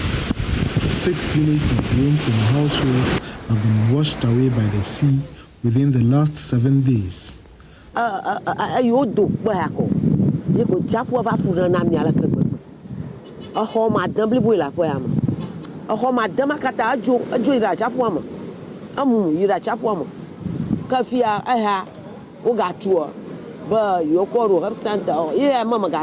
McAfee Atai is also suffering from a similar predicament. She lost 10 units of rooms of the households her parents left behind to the coastal erosions. She's one of the hardest hit residents in the Agaveji community. McAfee has been wondering where to pack out when the sea takes the last room of a household. As the waves get high, she's left with no option but to deroof 2 units of the room, prone to collapse before sunrise. Afiara kamala sinyo bro. The fabu bura kamala sinyo. Aya li krami mamloma abo mavea. Yemia mo katala fama mimara mafia fomia pang no mashio korama. A home of Vamani Gagana Zado Matani Magara Homa Dolo. A lavachapo pang sanava lo hogbia. A hokata shekna, Tamatani Mlogo. The Denuketa Highway is gradually becoming the shoreline as the sea keeps clearing walls in its way. The Center for Coordinating the Disaster have so far collated data on about 300 residents who have been affected by the erosion. Eben Asa is the assembly member for the Agaveji electoral area. The tidal wave washed away 51 houses so far, and then 236 were displaced so far. And then the list that we had yesterday, adding up to the displaced list, we are hitting to 300 people. Victims who have completely lost their homes are preparing makeshift structures with the remnants of their buildings. They relied on wood, coconut and palm fronds to erect structures at locations they identified to be safe.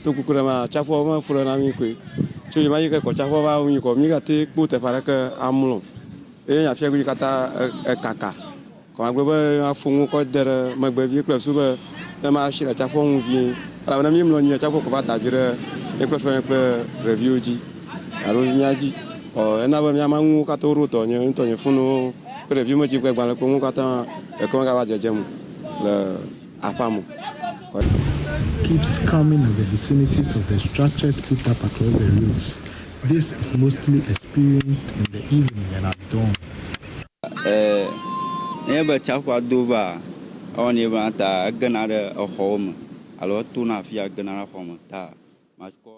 Well, the president will be visiting a little later today the people of Agaveji in the Volta region. Do stay with us here on Joy News. We'll bring you all the details that would unfold. But quickly before we go and wrap up the bulletin, let me take you to the front court of Joy FM here in Kokomlimle, where the Fufu Party, Adum Fufu Party is happening, and hopefully you're not missing out. My colleague Jennifer August is on standby. Jennifer, have you had your bowl of fufu yet?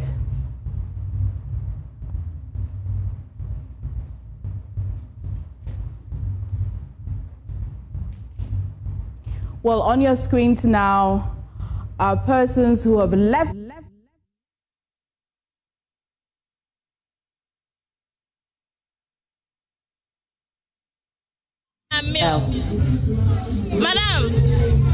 how do you see the event today? Event, fine. Your first time and I want to be the first time I'm a Japanese. Why no one? Come on, papa. The next year, let's say Madam Patriotic, where your first? We chase. Me Jimmy, I want Joe TV. Me do for back yo. Madam, Betimosa who do for the kama. Ekoyi ankasa. What baby Dana way of it? Where my first time, my name is sister. Twa. Yen che biasa so. Nice. Yeah, that's it. Okay, so as you can see, the people are really enjoying their meal. They say that the fufu is very delicious, the soup is very tasty, and they like how the food is going. So, program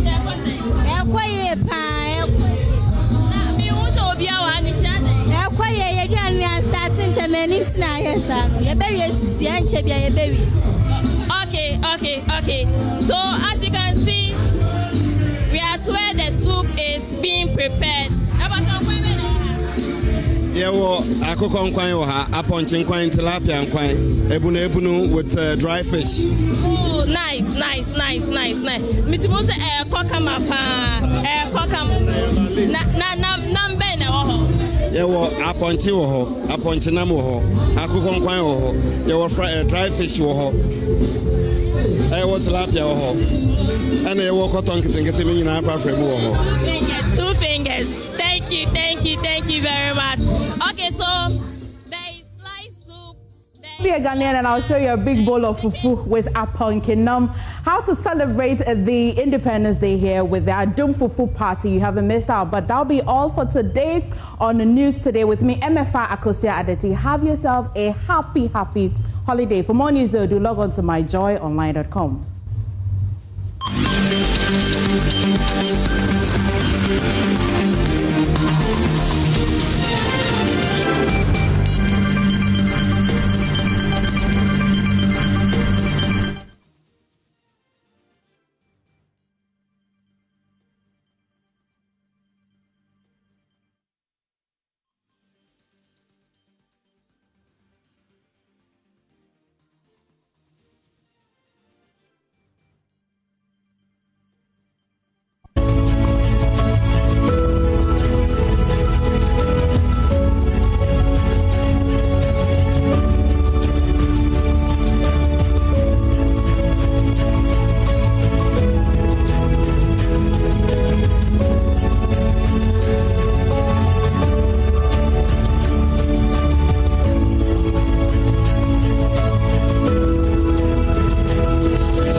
Your beloved country is free forever. Let the band play our national anthem. And from now on, that national anthem is the national anthem of the Gogo to be played on all occasions.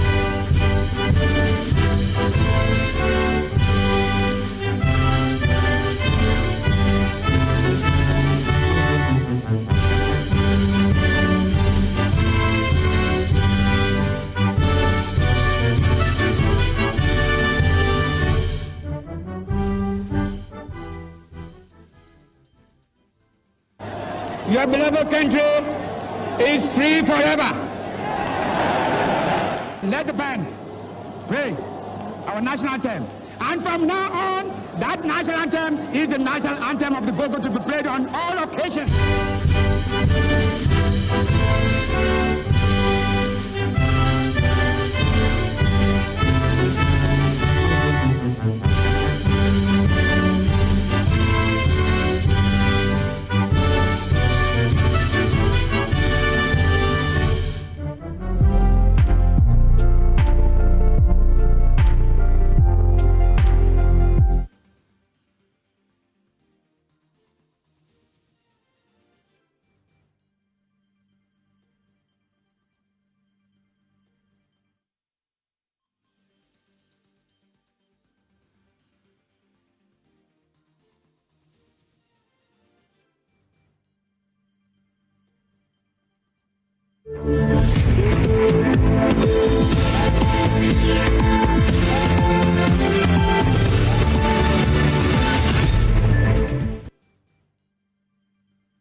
Hello and welcome to the Independence Celebration edition of the Marketplace. Coming up in this bulletin, President John Mahama pledges to ensure fiscal discipline and drive production through the 24-hour economy initiative and other indigenous policies to enable the country achieve economic independence as Ghana celebrates 68th independence.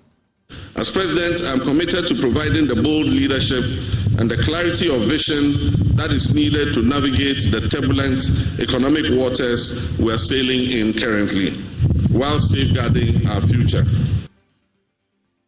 But has Ghana indeed achieved real economic freedom despite celebrating 68 years of political independence? We shall be finding out soon. We've got details of these and more, including an exclusive interviews we've had on the issue with regards to the National Economic Dialogue happened last few days ago. We've got details of this and more for you. Please stay.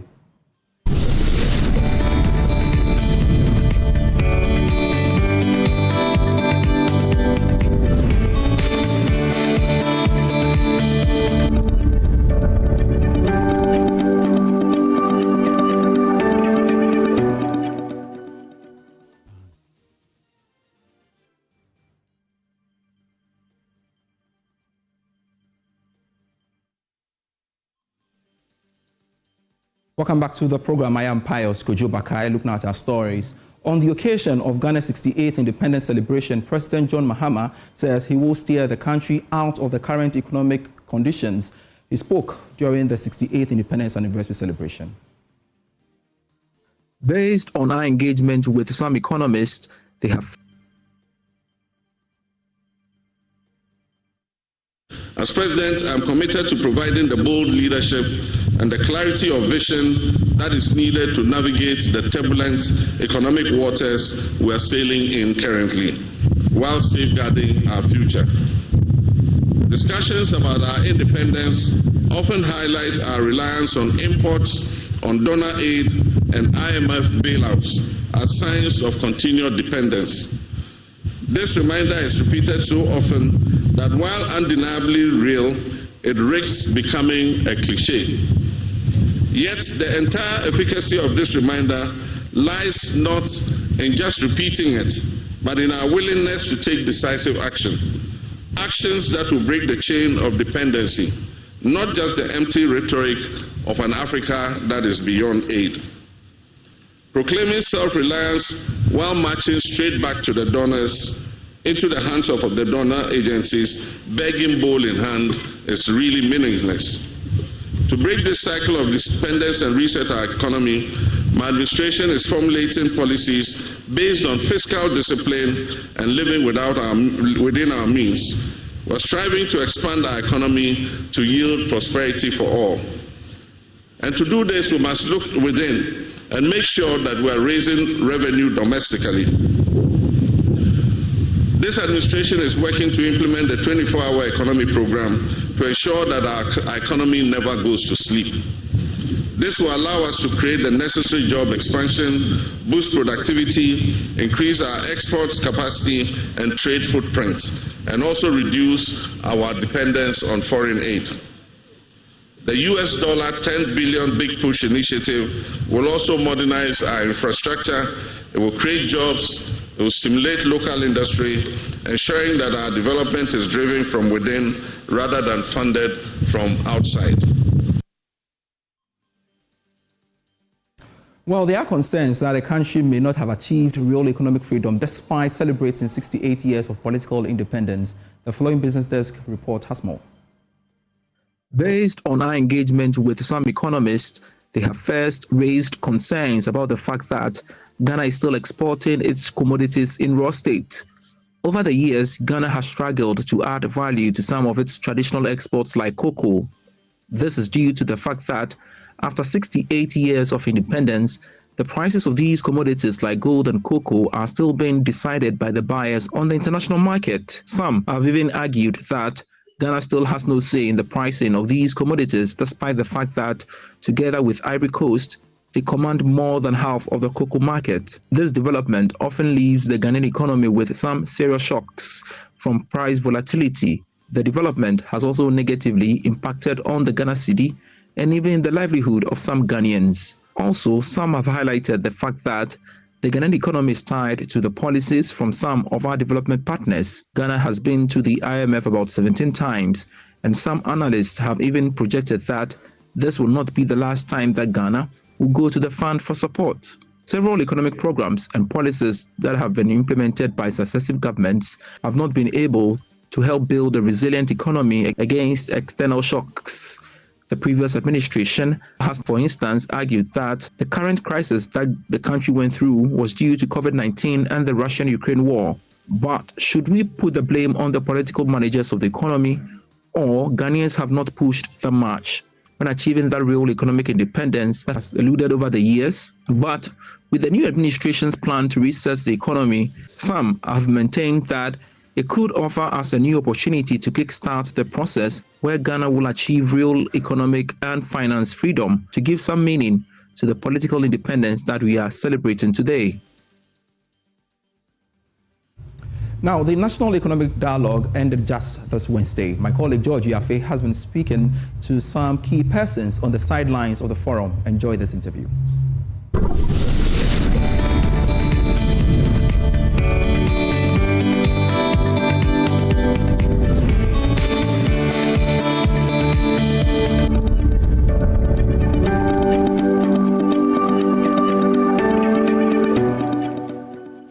Welcome to our coverage of the National Economic Dialogue 2025 on resetting Ghana, building the economy that we want. And I'm privileged to engage the Minister of Trade and Agribusiness. I hope I got that designation right. Madam, thank you so much for giving us the opportunity. And from yesterday's deliberation, the Finance Minister highlighted some challenging time for the economy. Some will say that trade is going to play a very, very critical role. What is the ministry doing with all these challenges to help the minister in resetting the economy and growing the economy? Some will say, Madam. Thank you very much. It's actually the Ministry of Trade, Agribusiness and Industry.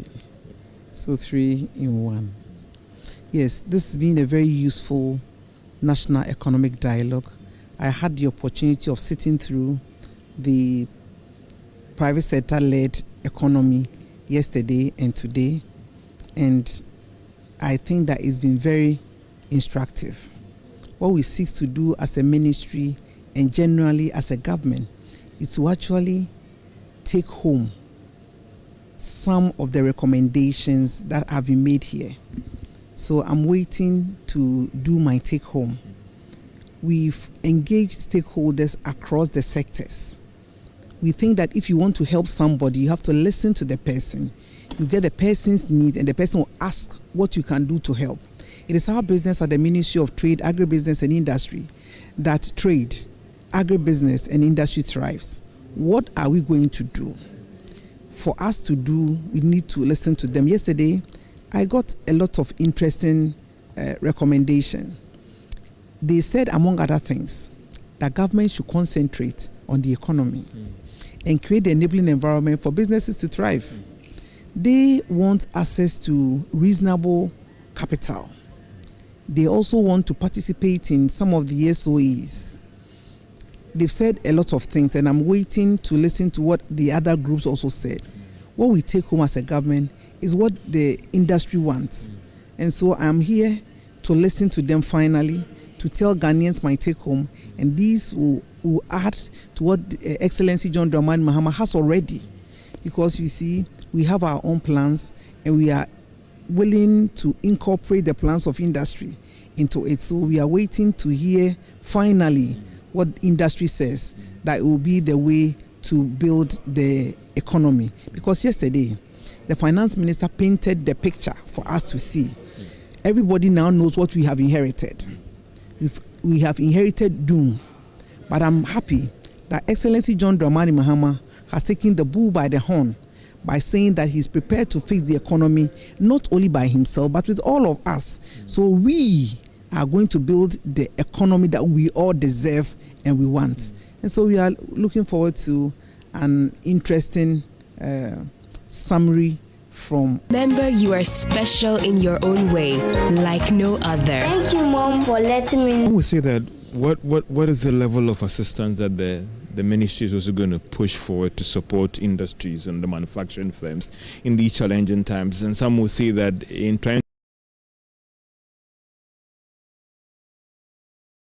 expenditure, government will be cutting those places. That will have impact for industries as well.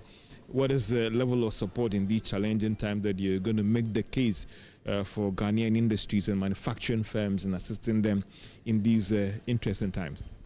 Thank you very much. One of industry's major problem is raw material.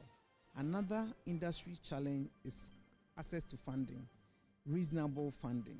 And so in the space of raw materials, now we are Ministry of Agribusiness. In the agribusiness, we're also looking at feeding the industry. Feeding the industry is our bid to help produce raw materials locally. And the production of raw material is not only agric produce. We're looking at other raw materials like alumina, we are looking at grey baft, we are looking at rubber, just to mention a few. And so since the industry is importing all of these, if we are able to make some of these raw materials available in Ghana, it will go a long way to helping industry grow. Because of our bid to let the industry produce around the clock, which is the 24-hour economy, we think that what they need is raw material. You know, they cannot produce out of nothing. And so it is our bid to ensure that we do contract commercial farming where we produce the things that we need in commercial quantities to feed the industry. We're looking at other raw materials other than agri produce also, like as I've indicated earlier, an opportunity to process bauxite in Ghana because we export raw bauxite and then import alumina. So we need to add value to this one. I'm also looking at even adding value to our traditional exports like cocoa and gold. And so all these things are what we are looking at to help industry grow, because you have to export raw materials, then they will add value before you buy as an industry, because you see that our cashew, we export raw cashew a lot and import finished product. What does it take to add value to cashew? we are not only interested in adding value to our raw materials, we are also interested in value addition. And so, for example, we are not only interested in producing sugar, we are also interested in producing ethanol as a byproduct of sugar. If you have value addition, that is when industry will gain margins on their products. And so basically we are here to assist them in that direction. We're also creating the enabling environment for the economy to thrive so that they will get access to good capital. We are waiting for the Minister for Finance to read the budget. Then we know what other incentives are there. Any incentives for them? Well, we saw the picture. Yesterday, we all saw the picture. And I am happy that industry itself is giving us solution to some of these problems. I was excited to hear an MD of a bank suggesting that we could look at their reserves at the Bank of Ghana, which does not attract any interest or any, it doesn't attract any interest from them, for them. And so we could speak to the governor, the Minister of Finance, to see whether we could use some of these monies to like contract commercial farmers or people in the agribusiness chain at a very low interest rate, so that we reduce our import substitution and then increase our exports. And so I'm sure by and large we should be able to help them with. But I see you're one of a lead consumer of our local product when it comes to our print and all the rest. The local printing industry, I know that is one of the people who will be knocking on your doors always. What is the plan to help them? Competing issues about power, cost of production, it's a major challenge for them. Anything in for them, for those who are in the local textiles industry? Yes, it's true. I consume a lot of the textiles. You will see that I wear 90% African print. 90% of my wardrobe is African print. And so I am a consumer of it. They have challenges, yes. You will also see that I started work under 2 months. I visited 3 textile factories and then a garment factory because they create jobs. One of the challenges that the textile factories are facing is the production of their raw material, which is the grey baft. It's only Japan Textiles that produces grey baft in Ghana. Now Japan has been closed down, and so it's a major challenge. That's why I visited Japan.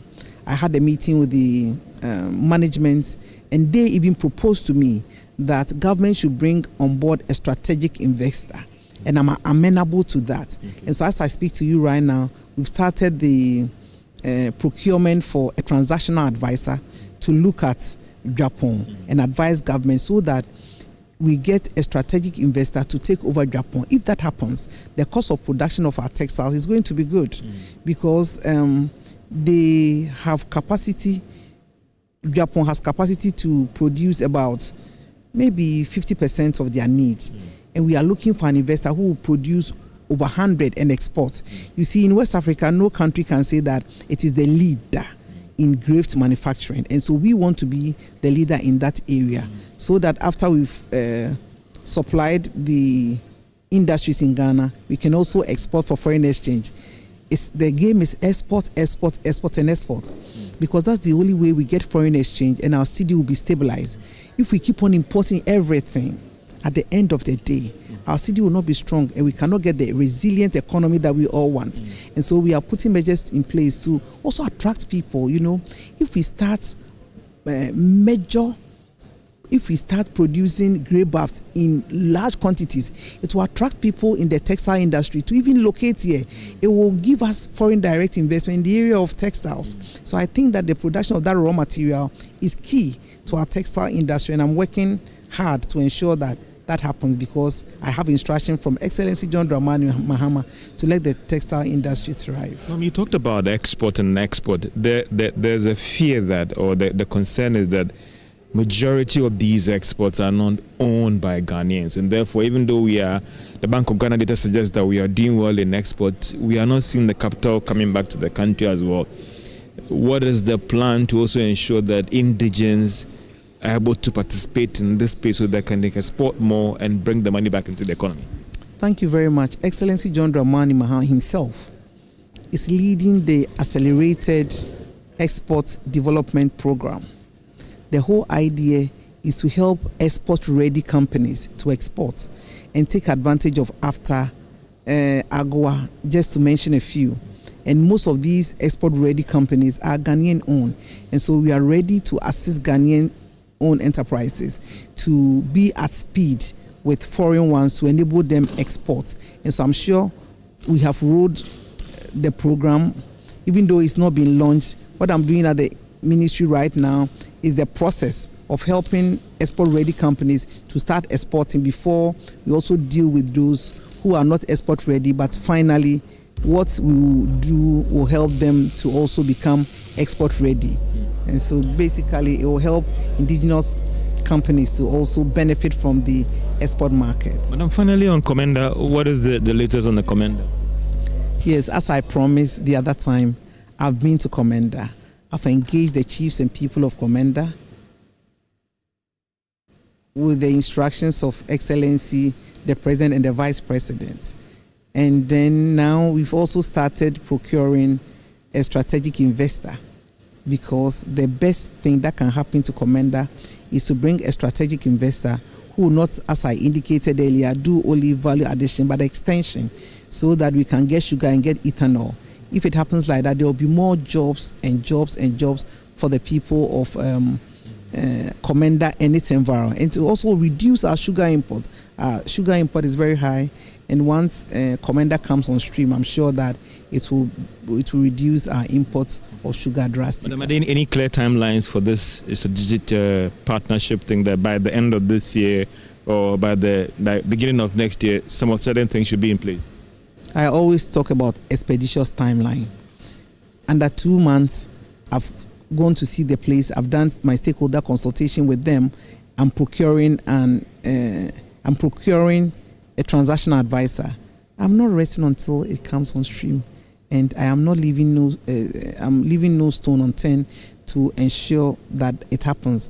I can't give date 1 day, 2, because you see, you are looking for a strategic investor, and so you don't have control over when you get a strategic investor who will actually develop, who will deliver, who will be able to do your specification. Because as I indicated, I'm not only interested in somebody who come and do sugar.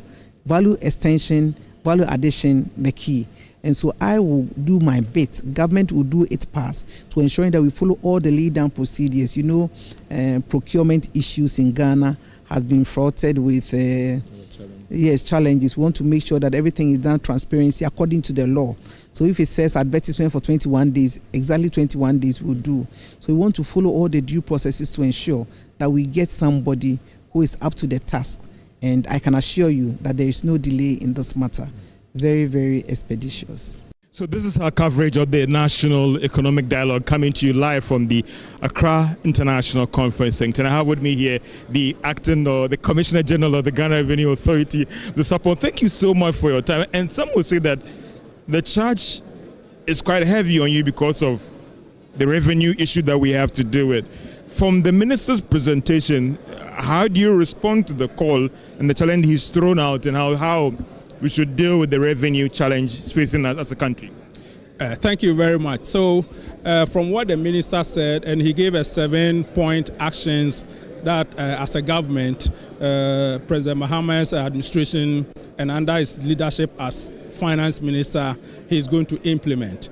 And one of the key points, particularly the number one, was domestic revenue mobilization. This is a very important action because as a nation, we do know that we have challenges with financing in other areas. And therefore, if we are resetting the economy under the leadership of the president, then it's important that we look inside and to be able to harness from within what we can mobilize from domestic sources. And that's what brings the challenge to me and my team as GRA. But we believe that we have the capability and the men and the women to be able to do this charge. To do that is so important that it's going to be done by people.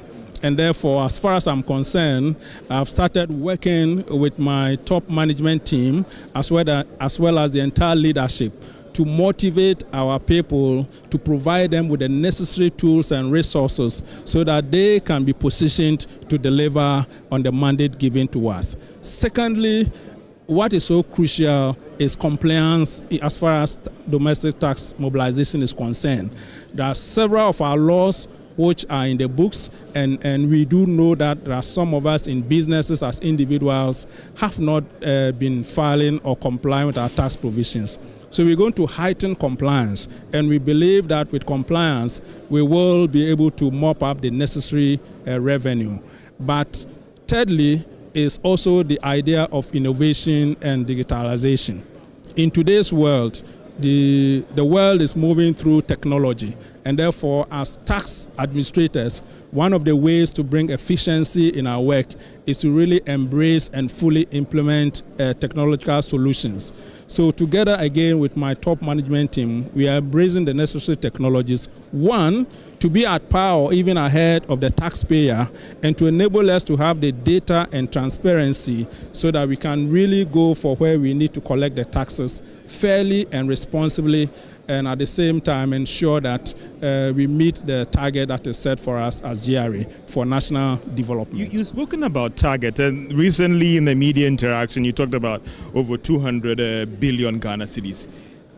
I would ask myself that in an economy where it is clear that there will be some adjustment, restructuring and cuts which will also impact on businesses' ability to perform, isn't that 200 billion quite on a high side, jumping from 145 to over 200 billion? Can you really achieve this target? Indeed, it looks unsurmountable on the face of it. But I believe that with determination, with the right strategies and teamwork, we will be able to meet this challenge. And I say so on the grounds that one, we do know that, as I've already mentioned, there are several areas where our tax handles are not performing. Indeed, the minister did mention about the performance of VAT, which contributes about 17% of our domestic tax composition, compared to our peers that are running around 50%. And therefore, if we focus on VAT, we should be able to close some of the gap. Most of us do know that we go to places to buy items, and the first question we are asked is, do you want a VAT invoice or do you want the other invoice? These are areas that, as Ghanaians, as citizens, we ourselves, without the taxman, we must ensure that we are collecting VAT receipts to make sure that we contribute our quota towards domestic revenue. But from GRA's point of view, we will be rationalizing and looking at efficient ways to improve collection.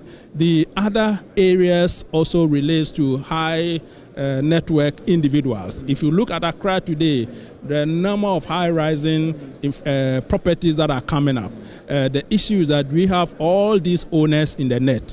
So if we combine these areas which are already existing, but we've not been able to fully tap, and we put in the right strategies and actions, we believe that we will be able to make the target that has been set for us. And I understood that last year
historical past, but most importantly, Germany's role in all of this. But before then, we've prepared a refresher video for you for a better understanding of Germany's historical past in Namibia.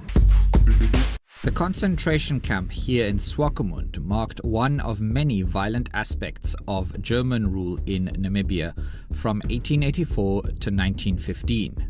It began when merchant Adolf Luderitz started acquiring land through intermediaries in southern Namibia.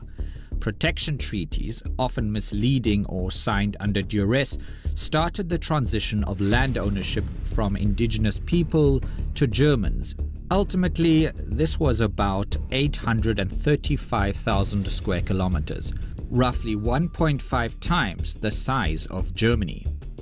Here in German Southwest Africa, Germans didn't just come to exploit, they also came to settle. While local leaders like Hendrik Witbooi and later Samuel Maherero initially tried to cooperate with the German colonial administration, local Nama and Herero groups suffered increasing pressure from Germany's imperial expansion. More conflicts followed, and in 1904, war broke out between Germany and the OFORI-ATTA, culminating in the decisive Battle of Waterberg. German General Lothar von Trotter issued his extermination order, which spared no OFORI-ATTA found in German-occupied territory. Men, women and children were forced into the waterless Omaheke, where many of them died of thirst and starvation. The remaining Herero and Nama people were put in so-called concentration camps in Swakopmund and Shark Island near Luderitz. Here they were forced